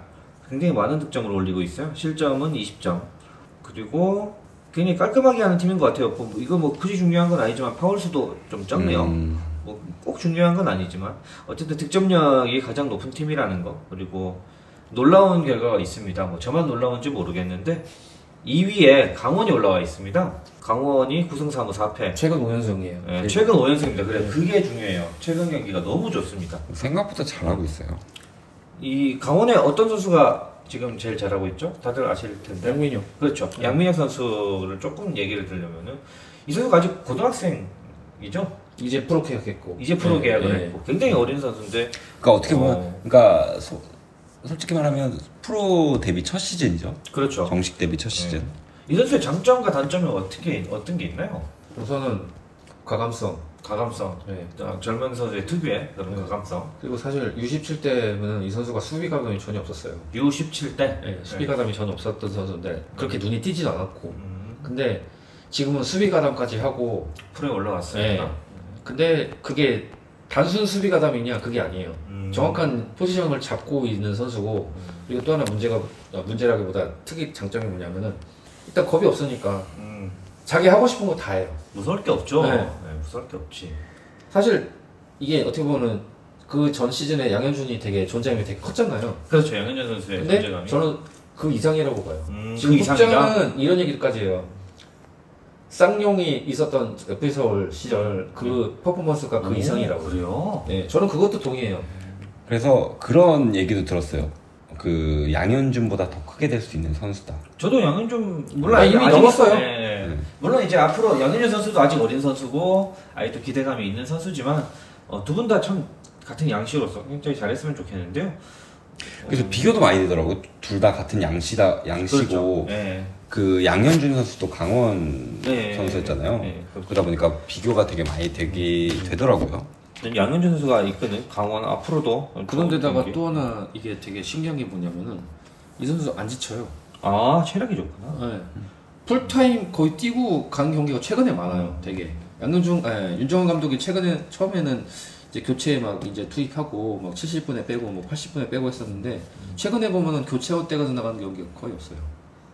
그리고 팀 내에서 되게 공헌도가 높기 때문에 뭐 지금 추세로 가면은 영플레이에서 형은 따로 당상이에요 거의. 신인왕. 이거 만약에 좀 다른 얘기지만 강원이 만약에 이대로 가서 리그 우승한다. 그럼 MVP를 그럴 탈 수 있죠. 그럴 수 있죠. 가능해요. 뭐 지금 뭐 승점 1점밖에 차이 안 나고 지금 모릅니다. 네. 그러니까 반대로 이제 단점은 이제 공격 상황 시에서 1차원적인 패턴이나 이제 시야가 좁아진다는 부분들이 좀 있다고 하더라고요. 근데 이 부분은 어차피 뭐 어차피 어린 선수의 당연한 경험이 쌓이면서 절차 나아질 부분들이고. 그리고 아마 경기 보신 분들은 아시겠지만 이 선수 지금 단점 커버 자기 스스로 하고 있어요. 굉장히 한 경기 한 경기 다른 발전하는 지금 선수군요. 방금 노지선 작가님이 얘기했던 거 단조론 패턴에 이제 공격수 상황에서 시야가 좁다. 이거 경기 보시면 아시겠지만 점점 더 나아지고 있거든요. 그러니까 굉장히 똑똑한 선수라는 거죠. 축구 지능이 있는 선수니까. 그리고 초반에 가장 문제됐던 게 아무래도 좀 체격이 왜소하다 보니까 몸싸움에 대한 문제가 되게 많았어요. 자주 밀린다. 많이 밀린다. 자주 이게 근데 그거를 지금 역용하거든요. 피파울이 아마 제가 알기로는 강원에서 제일 많을 거예요. 아 그래요? 네. 왜냐면 그걸 역이용한다는 거예요. 얘기죠. 반대로 얘기하면 자기가 이제 그만큼 몸싸움 경험이 안 되니까 판단 빨리 해서 이제 볼 캐치한 다음에 어차피 공격상을 자기가 만들면 그럴 만큼 파울 유도를 쉽게 할 수 있으니까 그거를 자기가 이제 유도를 하는 거죠. 그러니까 되게 제가 봤을 때 머리가 되게 좋은 선수. 축구 지능이 굉장히 높은 굉장히 높은 것 같아요. 그리고 과감함을 자기가 이제 10분 활용한다고 보면 될 것 같아요.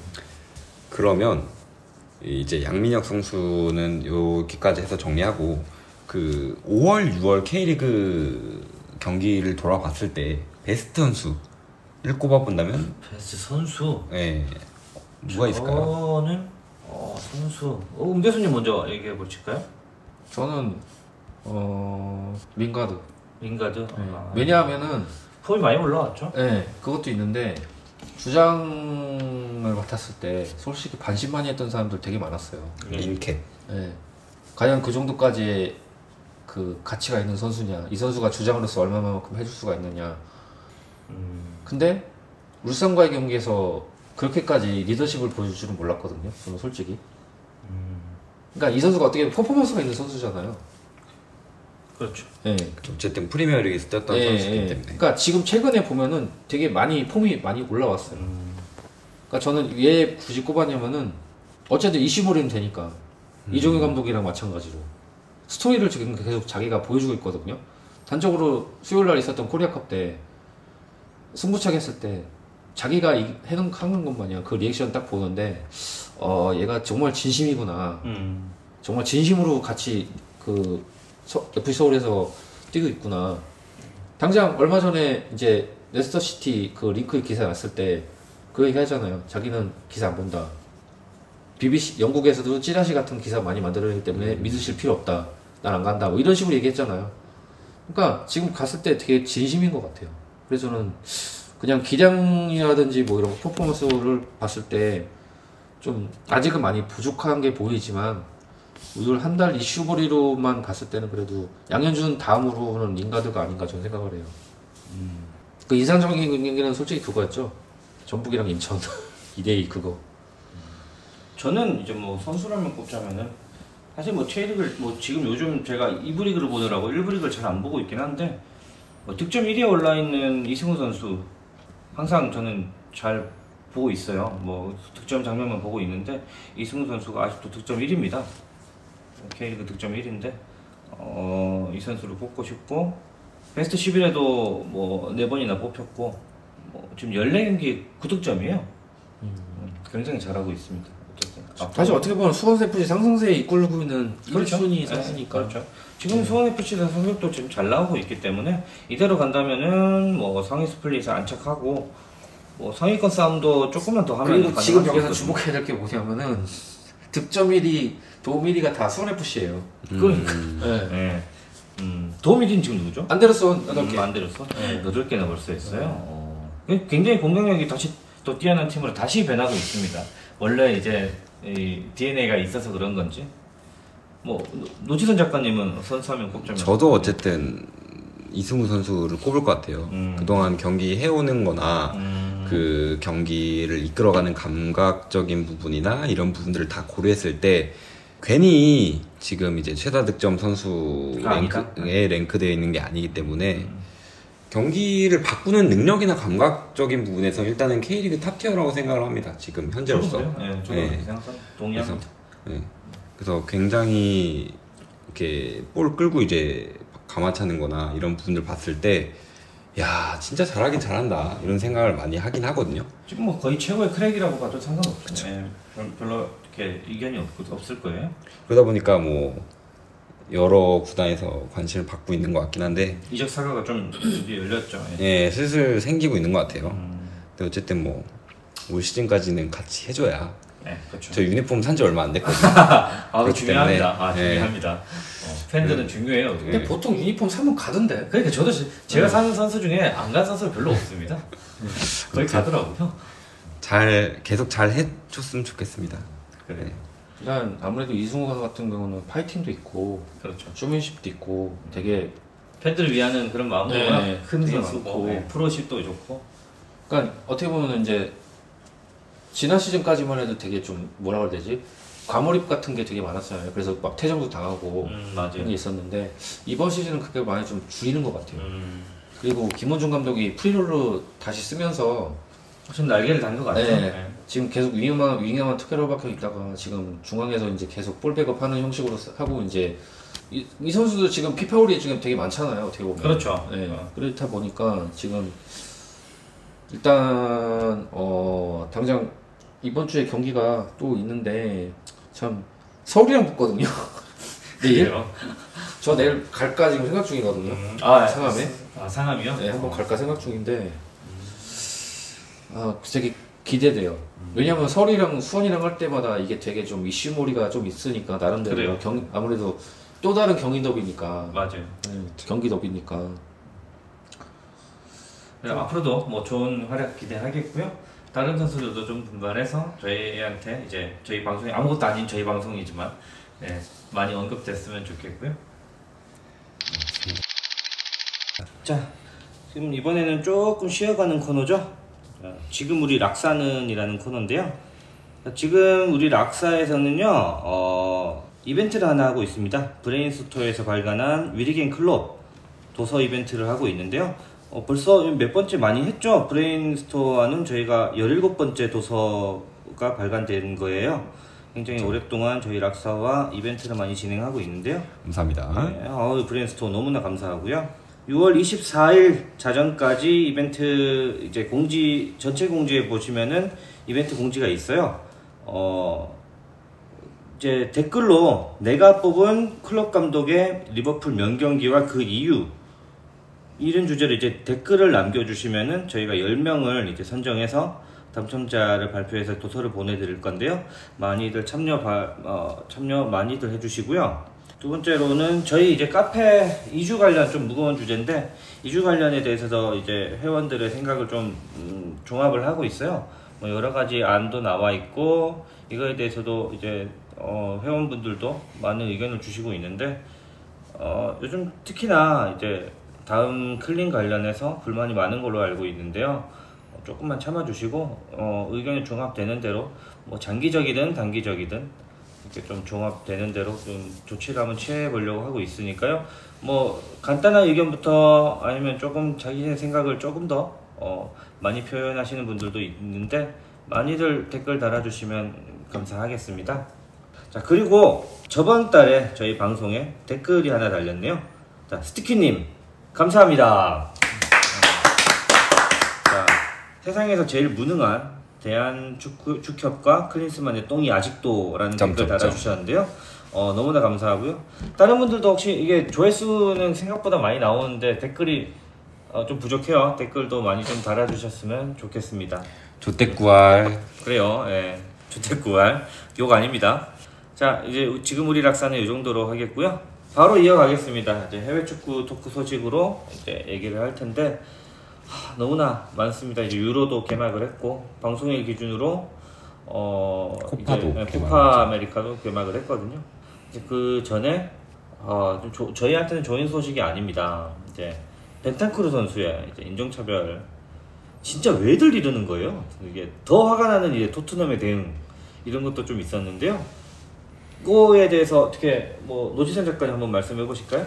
그 베테랑에 그런 대사가 나오거든요. 니네가 생각해도 이상하지 않냐? 사과만 했으면 끝날 일이 어떻게 이렇게 커지지? 그러니까요. 이런 것처럼 이제 사과와 적절한 징계로 끝날 일이 어떻게 이렇게 커질 수가 있는지 참 쉽게 정리하면 그 벤타쿠르가 그 방송에 나와가지고 네.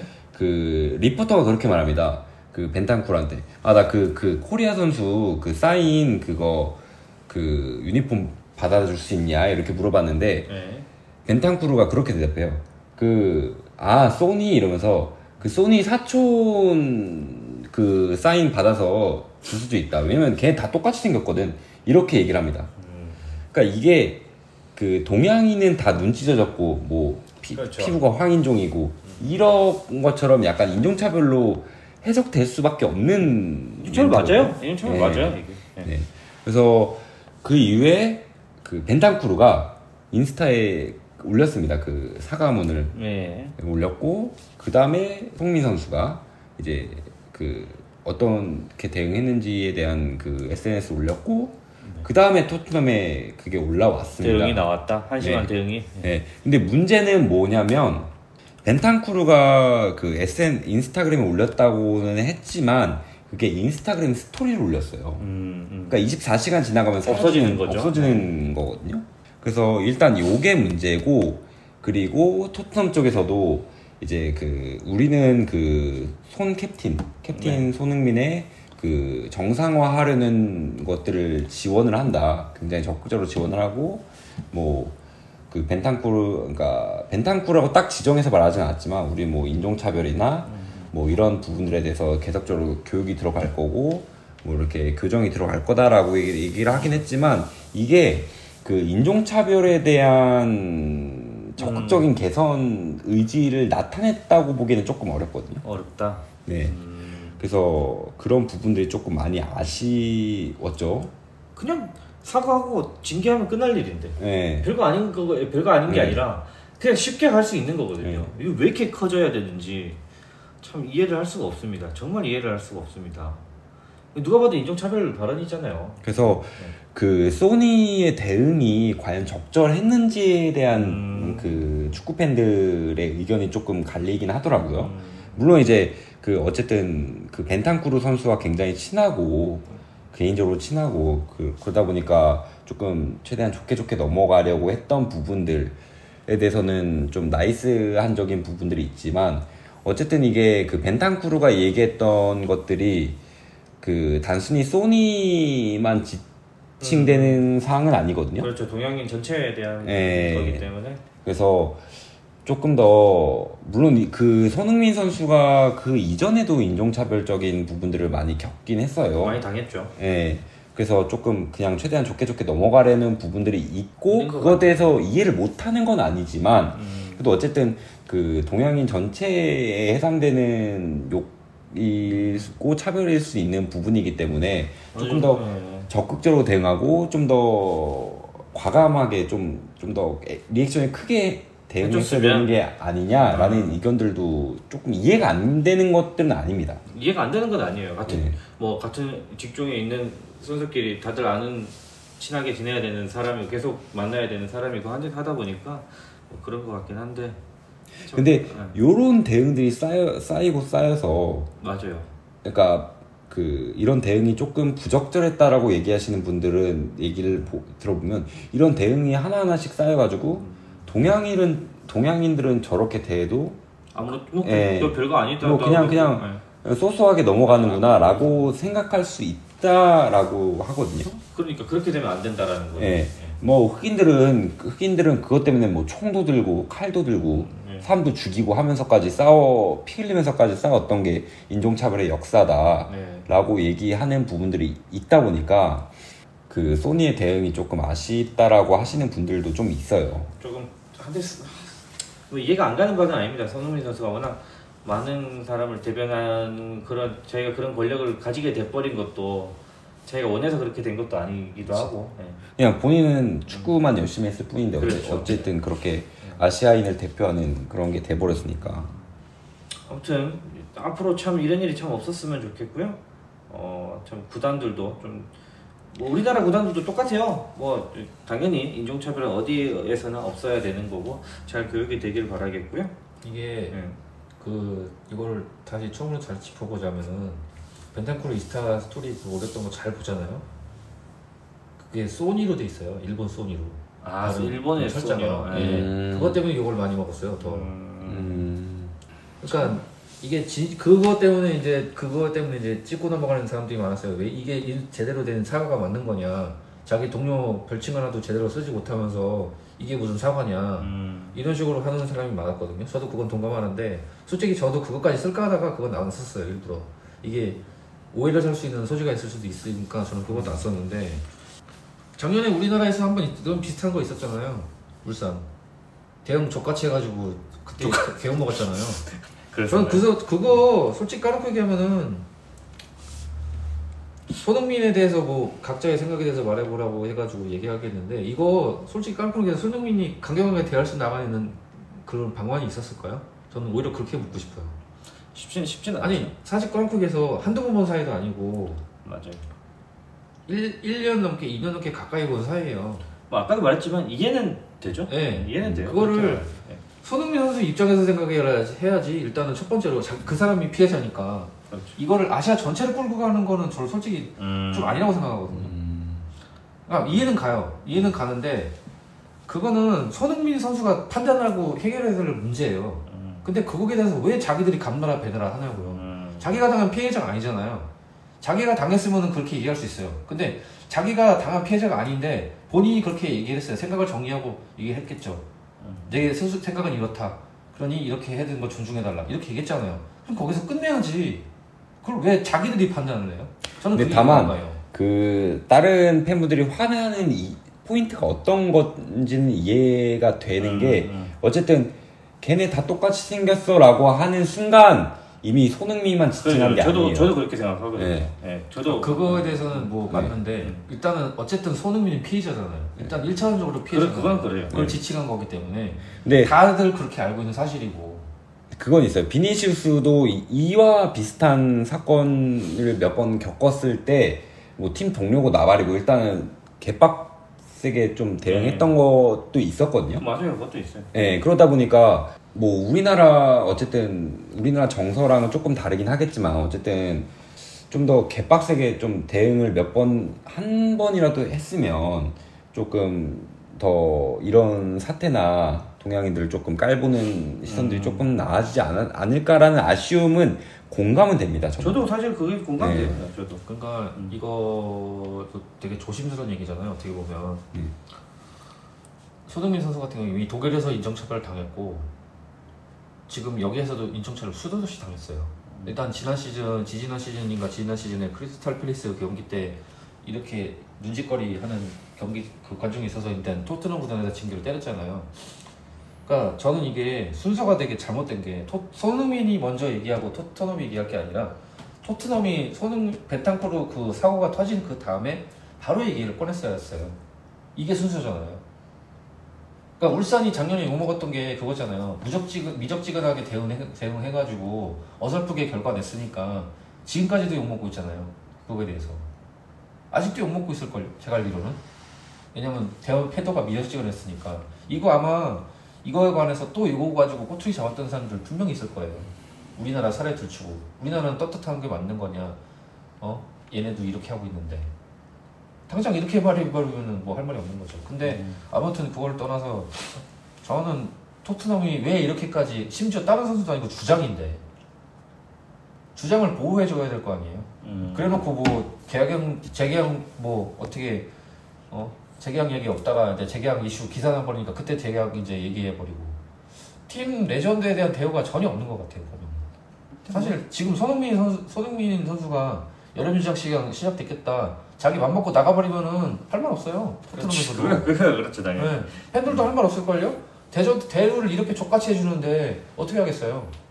그래서 그것도 있는 것 같아요. 그 벤탄쿠르가 인스타그램에 얘기할 때 소니만 지칭해서 사과를 했던 것뿐만 아니라 좀 아시아인에 대한 그 사과도 같이 했으면 어땠을까라고 그 생각이 들거든요. 실제로 그 토트넘의 출입 기자인 골드 그 기자도 그 부분을 지적을 하긴 했어요.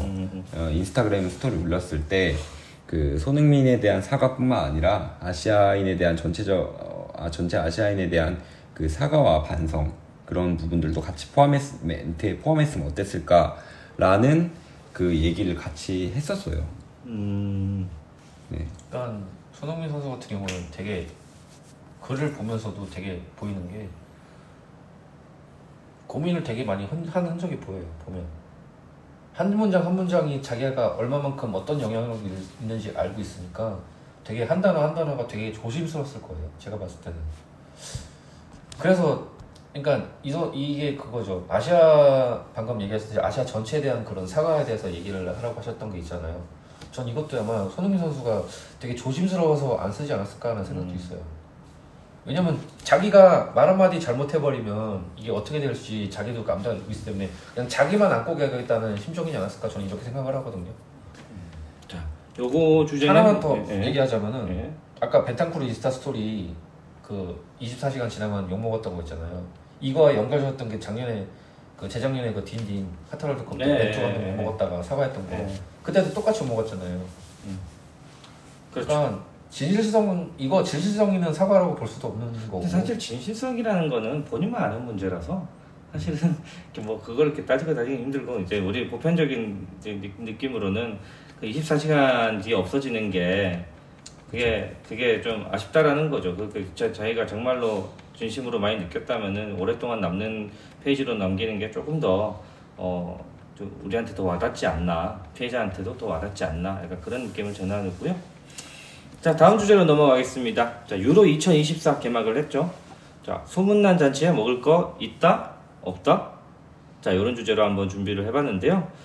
자, 유로 2024 훑어보기. 자, 경기 아직까지 많이 진행되지는 않았는데요. 뭐 좀 재밌게 본 경기 있으셨나요? 뭐 교수님 먼저 얘기해볼까요? 저는 그냥 다 재밌어요. 아니 재미없는 경기를 그냥 먼저 얘기할게요. 아, 재미없는 경기? 네. 아, 그건 색다르네. 네. 잉글랜드. 잉글랜드. 진짜. 예상을 했습니다. 진짜로. 네. 솔직히 말하면은 너무 재미없죠. 뭔 축구를 하는지 모르겠어요. 재미가 없어. 일단 네. 뭔 축구를 하는지 몰라도 재밌을 수 있거든요. 축구가. 네.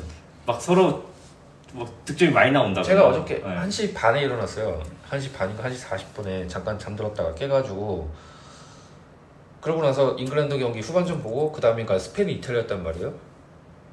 그러고 나서 코파 아메리카까지 봤는데 제일 재미없었던 경기가 잉글랜드 경기예요. 잉글랜드가 왜 이렇게 재미없죠? 그러니까 스페인 이탈리아 경기는 스페인 축구가 나름대로 이게 볼 다루는 선수들이 많다 보니까 네.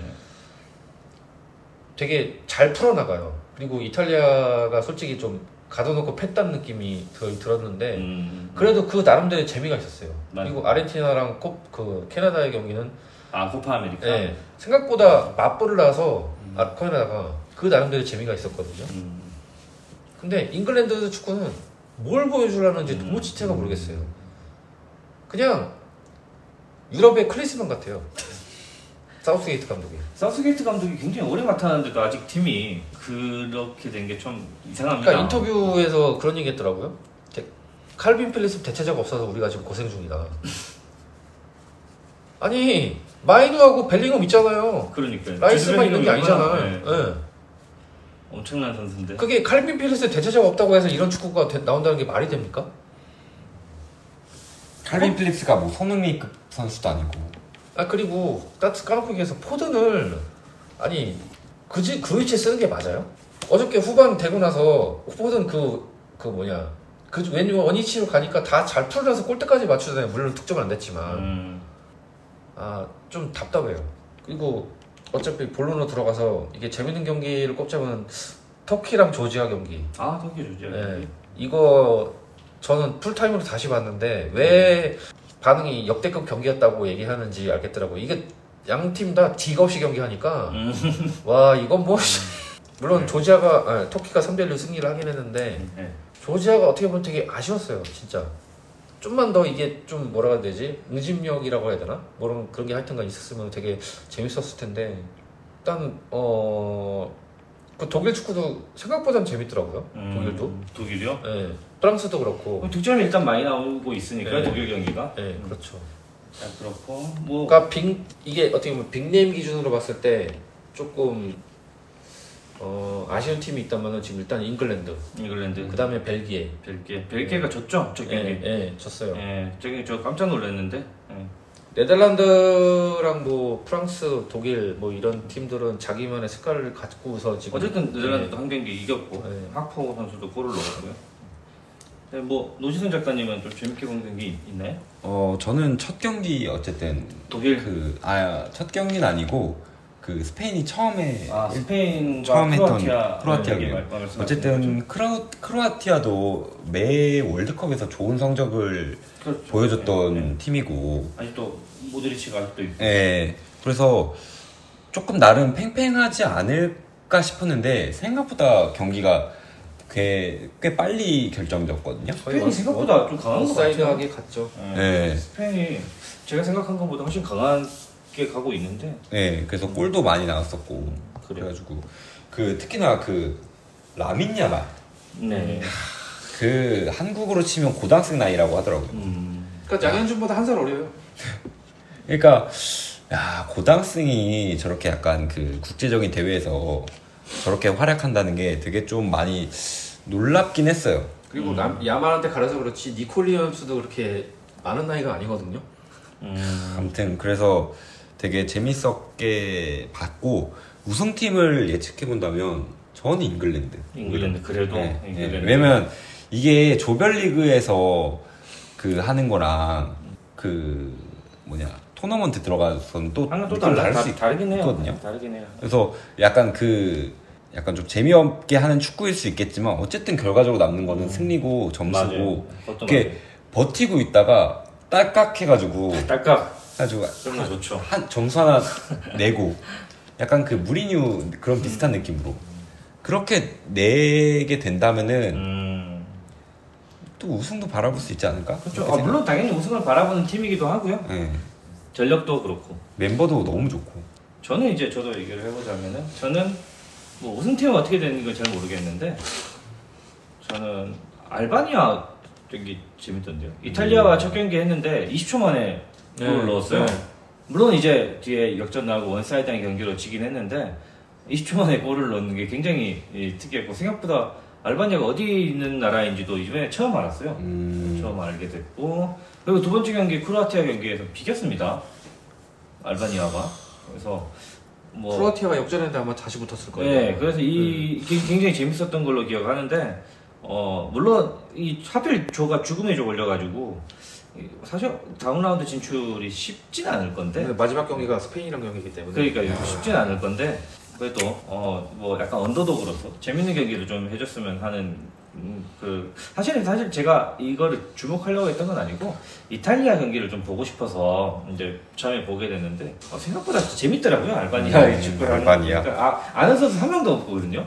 재밌더라고요. 저도 아는 선수가 거의 없어요. 네, 한 명도 없는데 재밌더라고요. 그리고 뭐 우승팀을 굳이 꼽자면은 아직까지는 뭐 스페인이 가장 강력하지 않나. 스페인, 독일이 가장 강력한 것 같은데 스페인은 좀 꼽고 싶고요. 죽음의 조에서도 지금 벌써 2승으로 혼자 달려가고 있기 때문에 앞으로도 좀 재밌는 경기 좀 기대 좀 하고 있겠습니다. 저는 일단 우승팀은 독일이 될 것 같아요. 독일. 네. 그리고 솔직히 잉글랜드 저도 희망이 안 보여요. 기대 안 돼. 기대 안 해요. 기대하면 안 돼요. 이게 제가 왜 이런 얘기하면은 카타르 월드컵 때 아르헨티나가 1차전 지고 나서 2차전 기사생각하고 올라갔잖아요. 근데 제가 이거를 아까도 좀 이따도 얘기하겠지만 스칼로니 감독이 전술을 그때그때 바꿨단 말이에요. 그때그때 바꿔서 일단 아르헨티나가 그렇게 쭉쭉쭉 치고 올라와서 우승을 했던 건데 잉글랜드는 1차전이랑 2차전이랑 전술이 똑같았어요. 근데 해법도 못 찾았고 결과적으로는 비겼어요. 2차전은 1차전도 어렵게 이겼고 2차전도 어렵게 이겼어요. 비겼어요. 하마터면 질 뻔했어요. 그러니까 희망이 안 보여요. 제가 이런 얘기를 왜 하냐면은 우리나라 아시안컵 때랑 거의 비슷해요. 희망이 안 보였죠? 네, 분위기가 비슷해요. 그래요. 네. 저는 일단은 우승팀은 독일. 1순위는 독일, 2순위는 스페인. 비슷하네요. 네. 왜냐면 다 볼을 잘 차요. 선수들이 스페인이랑 독일 선수들이 워낙 둘 다 원래도 잘하는 나라기도 하니까. 그러니까 스페인 같은 경우나 독일 같은 경우는 이게 좀 약간의 차이를 뒀자면은 스페인은 로드리 중심으로 일단은 미들이 운영이 되고 독일은 크로스 중심으로 운영이 된단 말이에요. 근데 둘 다 비슷해요. 잘 풀어나와요. 후방에서든 앞에까지. 그리고 둘 다 크랙이 있어요. 스페인은 라민 야말이랑 니콜 윌리엄스가 있고 독일은 무시할라가 있어요. 우리나라가 독일이랑 같은 조였으면 우리가 이겼을 텐데. 최약체이기 때문에 안 됩니다. 아닙니다. 독일은 최약체이기 때문에. 잉글랜드는 지금 마땅한 크랙이 없어요. 알려줘라. 그래요. 그럼 이제 뭐 다음 주제로 또 넘어가면 코파 아메리카 우승팀 한번 예상해 볼 텐데요. 어차피 우승은 아르헨티나, 어차피 우승은 브라질. 이런 말이 많죠. 그죠? 이렇게 이런 얘기들이 많은데, 누가 우승할 것 같냐, 이거는 한번 예측을 해보도록 할 텐데요. 저는 사실, 다른 팀들은 잘 모르잖아요, 우리가. 그렇죠. 네, 솔직히 아르헨티나, 브라질, 이 정도만 전력을 아는데, 생각보다 이 두 팀이 우승을 못하는 경우가 좀 있어요. 예전에도 칠레가 우승하는 경우도 있고, 이번엔 그래서 뭐 멕시코가 우승할 수도 있지 않을까. 제 느낌입니다. 뭐 어떤 근거가 있는 건 아니고요. 뭐 그리스는 재밌을 것 같기도 하고. 뭐 이제 뭐 한 경기 이제 방송에 한 경기 했는데 캐나다는 맞불을 놓았다 그러죠. 굉장히 재밌는 경기가 될 것 같아요. 유로보다 오히려 이게 더 재밌지 않나 이런 사람들도 많거든요. 뭐 노지선 작가님 우승팀 한번 예측해볼까요? 그래도 메시? 아, 네, 약간 그거 있어요. 그 월드컵 때만큼이나 그 메시도 어쨌든 이번 그 코파 아메리카가 라스트 댄스잖아요. 그렇죠. 근데 월드컵 때만큼이나 이렇게 개인적으로 몰입되는 느낌은 잘 없고. 그러니까 절실함이 그때보다는 조금 모든 걸 이룬 선수니까 이미.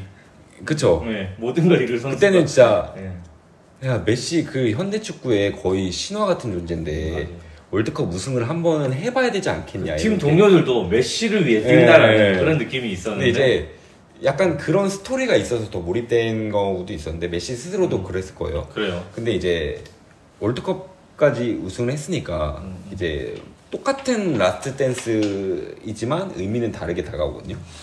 그래도 우승팀을 꼽아본다면 어쨌든 아르헨티나나 브라질 중에 한 팀일 것 같은데 의외로 뭐 이제 그 조금 선전할 수 있는 팀을 꼽아보면 우루과이도 약간 멤버가 너무 좋죠. 예, 뭐 벤탄쿠르라든지 뭐 이제 발베르데라든지 카바니, 수아레스. 근데 생각해보니까 발베르데랑 그 벤탄쿠르 둘 다 인종차별하는 그러게요. 전적이 있잖아요. 그러게요. 그 나라가 하필이면 약간 그 인종차별 국가 종특인지 뭔지 모르겠지만 어쨌든 약간 우승할 수 있는 팀이죠. 네, 굉장히 성적이 좋기 때문에 우루과이도 나름 지켜볼 만하다고 생각하거든요. 다크호스 정도로 할 수도 있을 것 같고. 네, 그렇습니다. 어디 운 교수님은 우승팀 뽑으라면 어떻게 될까요? 일단 저는 잠깐만요. 우선은 아르헨티나랑 브라질도 우승 후보긴 한데 당연히 뭐 우승 후보죠. 네, 근데 글쎄 모르겠어요. 일단 왜 그러냐면은 지금 명단을 보자면은. 엔조가 있긴 한데 엔조가 그렇게 뭐라 그래야 되지? 풀 컨디션이 아니에요. 그리고 솔직히 지금 뭐 몬티엘이라든지 뭐 누구냐 아쿠냐 이런 선수들이 정상급이라고 아쿠냐가 원래 항상 좀 그랬죠. 정상급이라고 좀 보기엔 좀 그렇고 사실 오타멘디가 그때 아르헨티나 월드컵 때 카타르 월드컵 때 주전이었는데 지금 나이 때문에 좀 그때 워낙 잘하긴 했었는데 밀린 경우가 있어요. 네. 그리고 사실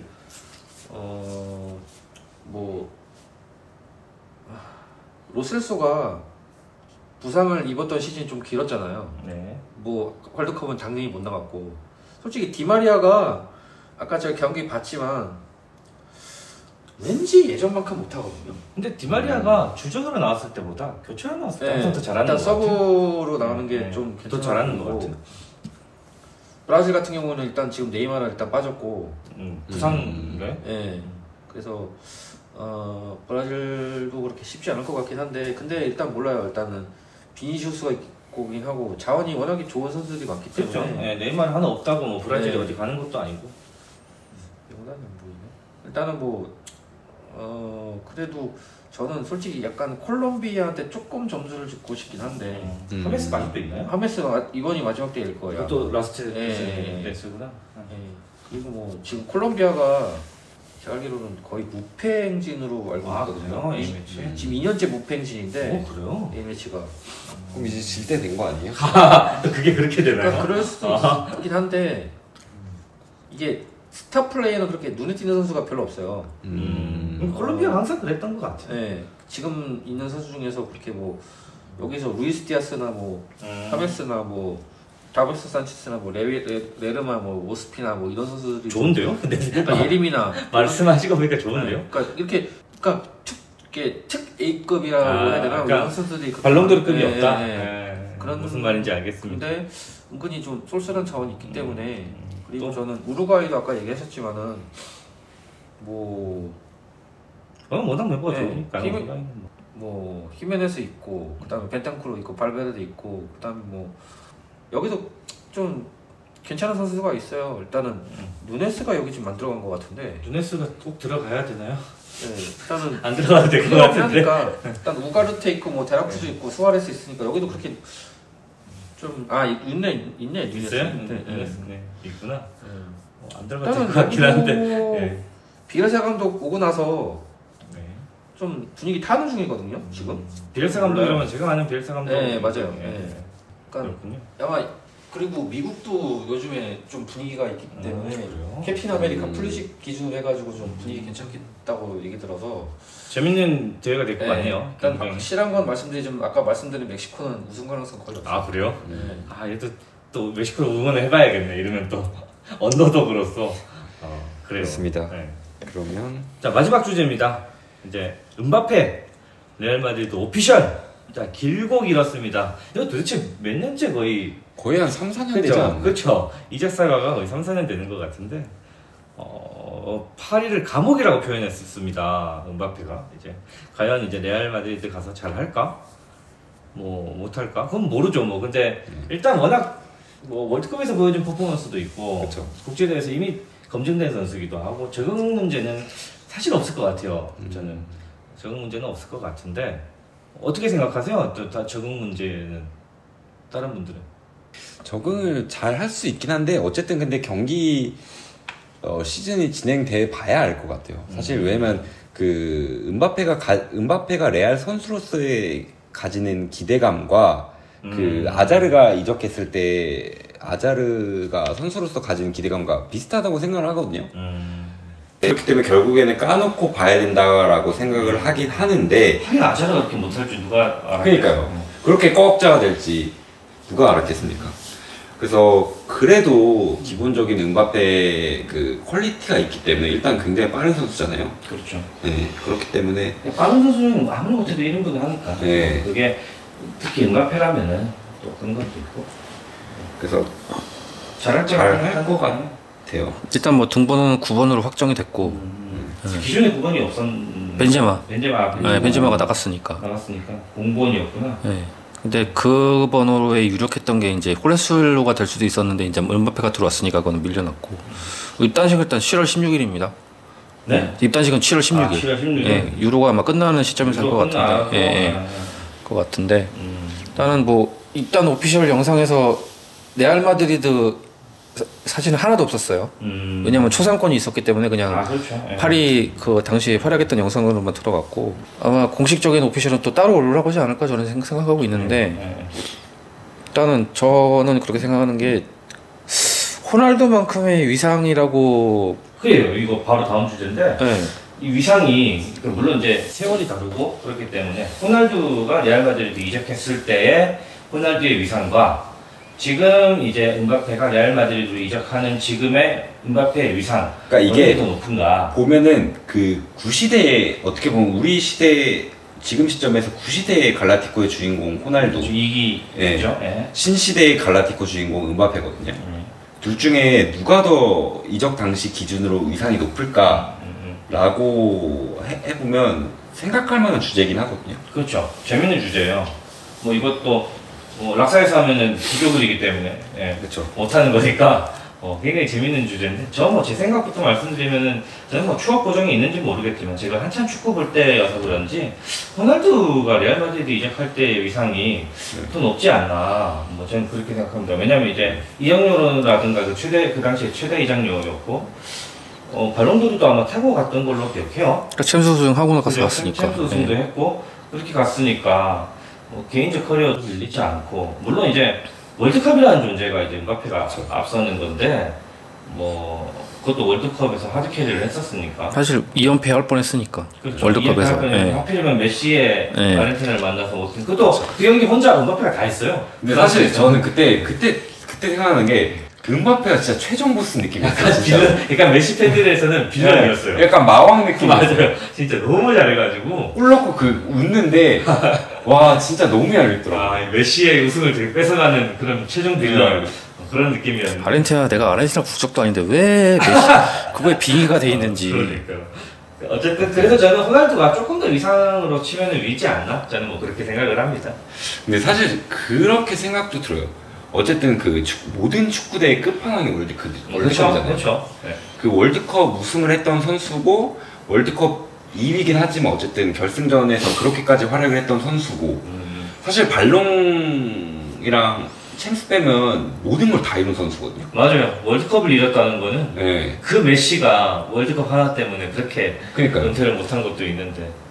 그래서 어쨌든 진짜 호날두가 추억 보정으로 봐야 되는 건지 아니면 그 진짜 더 높은 건지. 네, 더 높은 건지 재밌는 주제예요. 월드컵 우승만큼이나 커리어만큼이나 과연 다 높을까? 그러니까 발롱이랑 챔스 우승 더 한 위상이랑 월드컵 월드컵 우승 한 번. 예, 요 위상이랑 둘 중에 비교했을 때 누가 더 높을까? 근데 이렇게 말하면 또 월드컵이 위인 것 같기도 해요. 왜냐면 이게 최장 끝판왕이니까. 발롱은 어쨌든 개인적인 커리어잖아요. 맞아요. 챔스 우상은 솔직히 약간 유럽 대회 기준인 맞아요. 거고. 근데 월드컵은 세계 재패. 말 그대로 세계 대패니까. 맞아요. 정말 어마어마한 위상이 있죠. 또 4년에 한 번씩 한다는 그런 희소성도 있고요. 괜히 월드컵이라는 존재가 괜히 선수들이 월드컵 나가서 맞아요. 울겠습니까? 맞아요. 월드컵 나가서 그냥 국가 부르는데 울잖아요. 네. 그냥 그 괜히 그런 게 아니고. 정대세가 괜히 울었겠어요. 그래요. 갑자기 그 짤이 생각이 나는데 운 교수님은 어떻게 생각하세요? 지금 일단은 은바페가 월드컵 득점이 12골이거든요. 진짜 어마어마합니다. 네. 클로제랑 4골 차이밖에 안 나요. 제가 봤을 때는 다음 월드컵에 이거 넘을 것 같은데. 그렇죠. 네. 그러니까 그러면 신이 되는 거지. 네. 제가 봤을 때는 이거 최소 5골은 그냥 넣을 것 같거든요. 느낌에. 프랑스가 조금만 받쳐주는 네. 거. 가능할 것 같아요. 네. 원래 솔직히 말해서 가장 유력했던 게 솔직히 토마스 빌렸는데 10골에서 멈췄거든요. 그게 아마 맞아요, 브라질 맞아요, 월드컵 때. 맞아요. 예. 그러니까 러시아 월드컵이랑 뭐 칼타 월드컵 기회가 있었는데 일단 토마스 빌려는 그 뒤로 득점이 없어요. 근데 두 대회에서 12골을 넣었다는 거는 이건 말이 안 되는 거예요. 말이 안 되는 거죠. 아직도 어린 선수입니다. 예. 아직도. 지금 은바페가 지금 나이가 아직도 이해가 안 가는 게 지금 이제 25살이거든요. 그러니까요. 아직 전성기 나이가 안 됐어요. 예. 지금 월드컵 2번 더 나갈 수 있어요, 최소. 아니, 3번까지 가능해요, 솔직히 맞아요, 말하면. 맞아요, 예. 맞아요. 뭔가를 어떻게 하냐에 따라서. 네, 그렇죠. 그러니까, 일단 이 선수는 월드컵에서 일단 누릴 건, 일단 득점왕 했고, 우승했고, 예. MVP만 안 땄다 뿐이지. 맞아요. 예. 몰라요. 지금 다음에 북중미 월드컵 때 우승해버리면 또 은바페가 월드컵 타고 MVP 탈 수도 있는 거고. 그럼 호날두는 유로밖에 없으니까. 유로밖에 없으니까. 예. 근데 근데 레알 마드리드 이적할 당시에 치면은 유로도 우승 못했었고. 그러니까요. 예.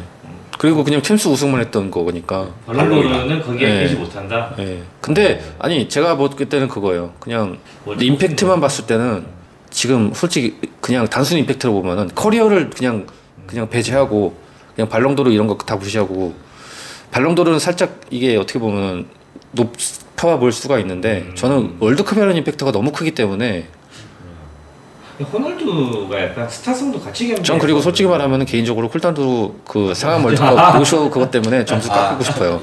이거 비교할 때는 그런 모든 것들을 다 배제해야 됩니다. 근데 배제가 됩니까? 그러니까 배제가 되냐고요. 그게. 배제가 됩니까? 네, 그게? 저는 직접 봐서 본 사람이라 이게 안 된다고요. 피해자잖아요. 근데 가끔 그런 생각을 해요. 만약에 호날두가 그 시대의 호날두가 지금 시대로 왔을 때 똑같이 잘할 수 있을까라는 생각을 하긴 하거든요. 똑같이 잘할 것 같은데요? 왜냐면은 전술도 그만큼 디테일해졌고. 근데 그게 호날두가 활약했던 시기도 이미 현대 축구의 흐름이 어느 정도 넘어왔던 시대이기 때문에. 저도 태아님이랑 동감하는 게 전 왜 이거에 대해서 동감을 하냐면은 메시도 솔직히 말하면 지금 현대 축구에 대해서 어떻게 보면 적응을 하고 있는 선수거든요. 맞아요. 근데 어쨌든 자기 실력 발휘 그 이상을 해요. 맞아요. 오늘 경기도 느낀 게 일단은 메시가 2개인가 놓치긴 했어요. 근데 메시는 결정적인 순간에서 보여주긴 보여줬단 말이에요. 메시는 메시다. 그게 쉬운 게 아니에요. 맞아요. 네. 특히 현대 축구에서 메시 위주로 짜야 되는 전술 그렇게 해서는 하기도 힘든데. 근데 단적 그리고 또 하나 호날두 어쨌든 사우디 리그 갔지만 득점왕 했어요. 맞아요. 그것도 이거 쉬운 거 아니에요. 그거 아무나 네, 못해요. 아무나 진짜. 못하는 거예요. 아무나 못합니다. 물론 중요한 건 놓치기 많이 했고 이제 챔피언스리그 우승도 못하긴 했지만. 그리고 호날두가 물론 그건 있어요. 유로에서 아직 프리킥 득점이 없어요. 그렇게 많이 했는데. 그러니까 그런데 그거랑은 솔직히 커리어가 그렇게 한다고 해서 커리어가 썩히는 건 아니잖아요. 그렇긴 한데 저는 그런 생각하는 거죠. 그때 호날두가 지금 시대에 왔을 때 음바페만큼 잘할까? 전 더 잘할 것 같아요. 잘할 것 같아요. 잘할 것 저는요. 같아요. 저도요. 저도 네. 잘할 것 같아요. 네. 저는. 왜냐하면 이게 그냥 방금 기준이 그거잖아요. 그 시대의 그 신체 능력과 지금 기술을 보는 거잖아요. 기술력은 이미 호날두는 완성된 네. 선수고 득점력은 또 더 완성된 선수고 하니까. 그러니까요. 그리고 뭐 음바페보다 딱히 떨어지는 것도 없어요. 스피드가 뭐 딱히 떨어지는 것도 아니고 기술이 떨어지는 것도 게다가 아니고. 그 선수는 일단 주력으로 스피드를 봤던 선수이기 때문에 맞아. 승부를 봤던 선수이기 저는 그렇게 때문에 생각합니다. 메시도 마찬가지고 솔직히 그 선수는 어떻게 보면 크랙이잖아요. 맞아. 호날두도 크랙이었고 어느 순간에도 골을 넣을 수 있는 선수는 호날두. 만약에 더 지금 이 상황에서 호날두가 레알로 가잖아요. 그러면 저는 레알 천하로 봐요. 맞습니다. 네. 레알 천하. 네. 물론 이제 뭐 이거는 재밌는 가정일 뿐이에요. 네. 그렇죠. 이거 혹시 또 의견 있으시면은 저 데클라시코에다가 네. 한번 이게 좀 재밌게 그러니까 한번. 정리하자면 이적 당시의 위상을 비교해 본다면 호날두가 높냐, 음바페가 높냐. 이거는 저도 제가 한번 한 수를 좀 굽혀야 될 것 같은 게 생각해 보니까 월드컵의 위상이 너무 큰 것 같긴 해요. 네. 저는 그래서 음바페 네. 같아요. 저도 그러니까- 처음에는 호날두라 생각했는데 생각해 보니까 그러니까 이게 그냥 그거예요. 2008년에 솔직히 말하면 월드컵이 없었어요. 올림픽이 있었잖아요. 근데 메시는 솔직히 말하면 그때 당시 아직 완성형 선수가 아니었기 때문에 메시는 일단 배제가 됐단 말이에요. 올림픽 금메달 따긴 했지만. 근데 이거는 축구협회에서 그렇게 많이 쳐준다? 라고 보긴 어렵거든요. 근데 일단은 호날두는 챔피언스리그 우승을 했어요. 거기 결정적인 역할을 했고 득점왕을 했고 그렇기 때문에 발롱도르를 탔단 말이에요. 근데 음바페가 일단은 어찌됐건 간에 월드컵 우승을 그때 당시 만약에 했다면 확정이었어요, 거의. 음바페가. 왜냐면 그만큼의 퍼포먼스를 보여줬으니까. 근데 그걸 메시한테 줬기 때문에 어떻게 보면 뺏긴 거죠. 뺏겼기 때문에 메시가 그거를 탔던 거고. 근데 어찌됐건 간에 이 선수는 월드컵 우승이 한 번의 경험이 있단 말이에요. 그리고 준우승을 했고 그 당시에 자기가 혼자 다 했고 솔직히 말해서 메시가 만약에 그 대회에 안 나왔다. 그리고 우승을 메시가 없었다. 그럼 무조건 음바페가 우승이고 월드컵 그거 MVP였단 말이에요. 그러니까 근데 월드컵 메시가 없었으면 월드컵을 2번 우승했을 수 있다. 그렇죠. 그렇죠. 가능하죠. 충분히 가능하죠. 근데 그런 건 이제 가정이고. 근데 만약에 그건 있어요. 데시안 감독이 그때 당시 승부차기 라인업만 제대로 짰어도 어떻게 될지 몰라요. 근데 그 하필 그때 골키퍼가 아르헨티나 골키퍼 그 이름 뭐였죠? 에밀리아노 마르티네스. 맞아요. 네. 너무 잘했어가지고 혓바닥 내밀고 너무 잘했어. 저는 가끔 근데 저는 그런 생각도 해요. 그 호날두가 처음 이적 당시에 이적료가 1,600억이잖아요. 그게 약간 그런 생각 들거든요. 선수들의 몸값 뻥튀기의 원조가 호날두가 아니었을까?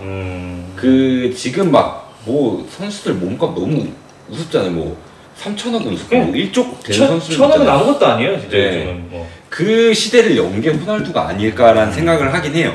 근데 그렇게 치면은 더 호날두가 높게 평가받을 수가 있는 게 그 시대를 연 게 호날두라는 거는 또 다른 의미로 대단한 것 같기도 해요. 네. 근데 지금 생각해보죠.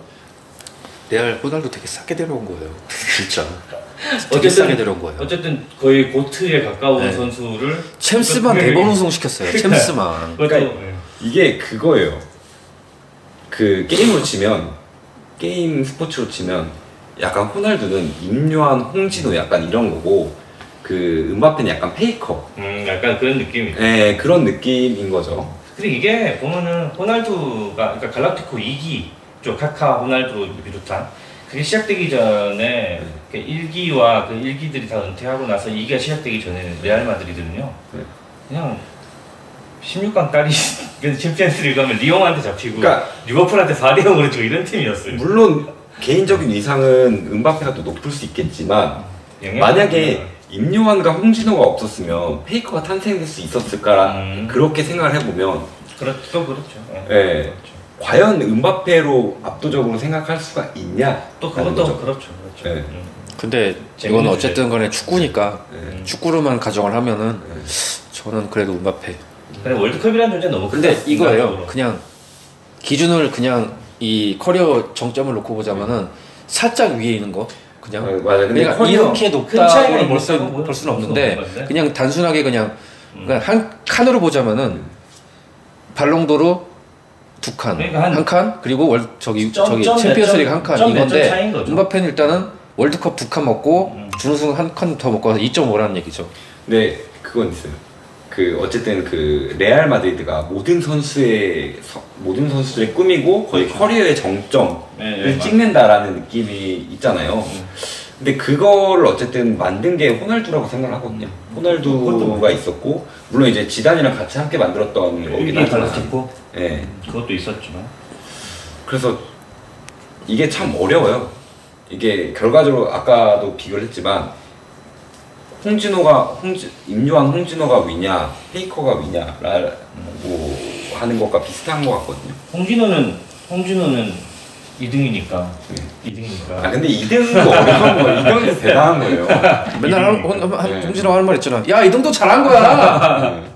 그래요.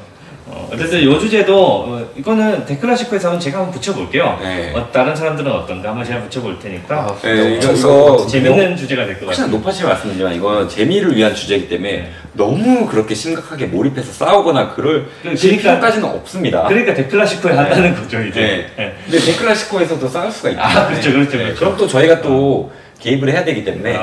그렇죠. 네. 어쨌든 재밌는 주제를 한번 나눠봤고요. 자, 오늘도 해외 축구, 국내 축구, 대표팀 축구까지 이제 얘기를 많이 나눠봤습니다. 자, 소감 한 번씩 말씀하시고 이제 끝내도록 할게요. 노지선 작가님.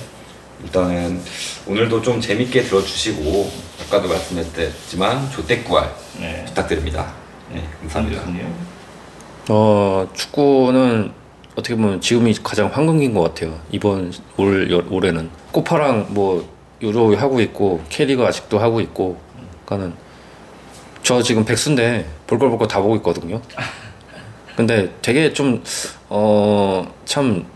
있으면 일을 해야 되지만 되게 아쉬워요. 그래서 축구를 되게 즐길 수 있어서 행복하고 이 방송 참 오랜만에 한 달에 한 번 하는 거지만 되게 저희만 재미있으면 좋은 게 아니라 여러분들도 같이 재밌었으면 좋겠어요. 그래서 항상 하는 말이지만 좀 반응을 남겨주셔야 저희도 이게 피드백을 하고 그 피드백을 받아야지만 저희도 이제 개선이라는 게 있는 거니까 좀 잔소리도 좀 남겨주셨으면 좋겠어요. 잔소리를 할 수 있는 게 있다면. 예, 그거에 대해서 좀 부탁을 드리겠고, 다음에는 일단은 우리 프로 PD가 오기 때문에, 올지 안 올지 장담을 못 하겠습니다. 이 양반 요즘에 결승률이 높아서. 그러니까요. 예. 프로 PD 이거 편집은 좀 빨리 좀 해주십시오. 예. 미안하지만 빨리 좀 해주십시오. 그리고, 참 국가대표 선임 문제 때문에 여러분들도 좀 괴로우실 텐데 좀 기다려 보세요. 저희도 기다리고 있으니까. 예. 우리 좀만 기다려 봅시다. 네. 예. 저도 이제 뭐 마지막 소감이라기보다는 축구가 참 재밌습니다. 이제 다들 아시다시피 락사도 같이 나이가 먹어가고 있고 나이가 먹음에 따라 축구를 보기가 참 힘듭니다. 다들 아시다시피. 이제 4시 경기는 진짜 힘들어요. 그렇죠. 근데 지금 대회가 또 2개나 재밌는 대회가 하고 있잖아요. 그러면은 우리 그런 말 있잖아요. 그래도 오늘이 우리 제일 젊다. 제일 젊을 때 축구 한 경기라도 더 봅시다. 네, 고생하셨습니다. 수고하셨습니다.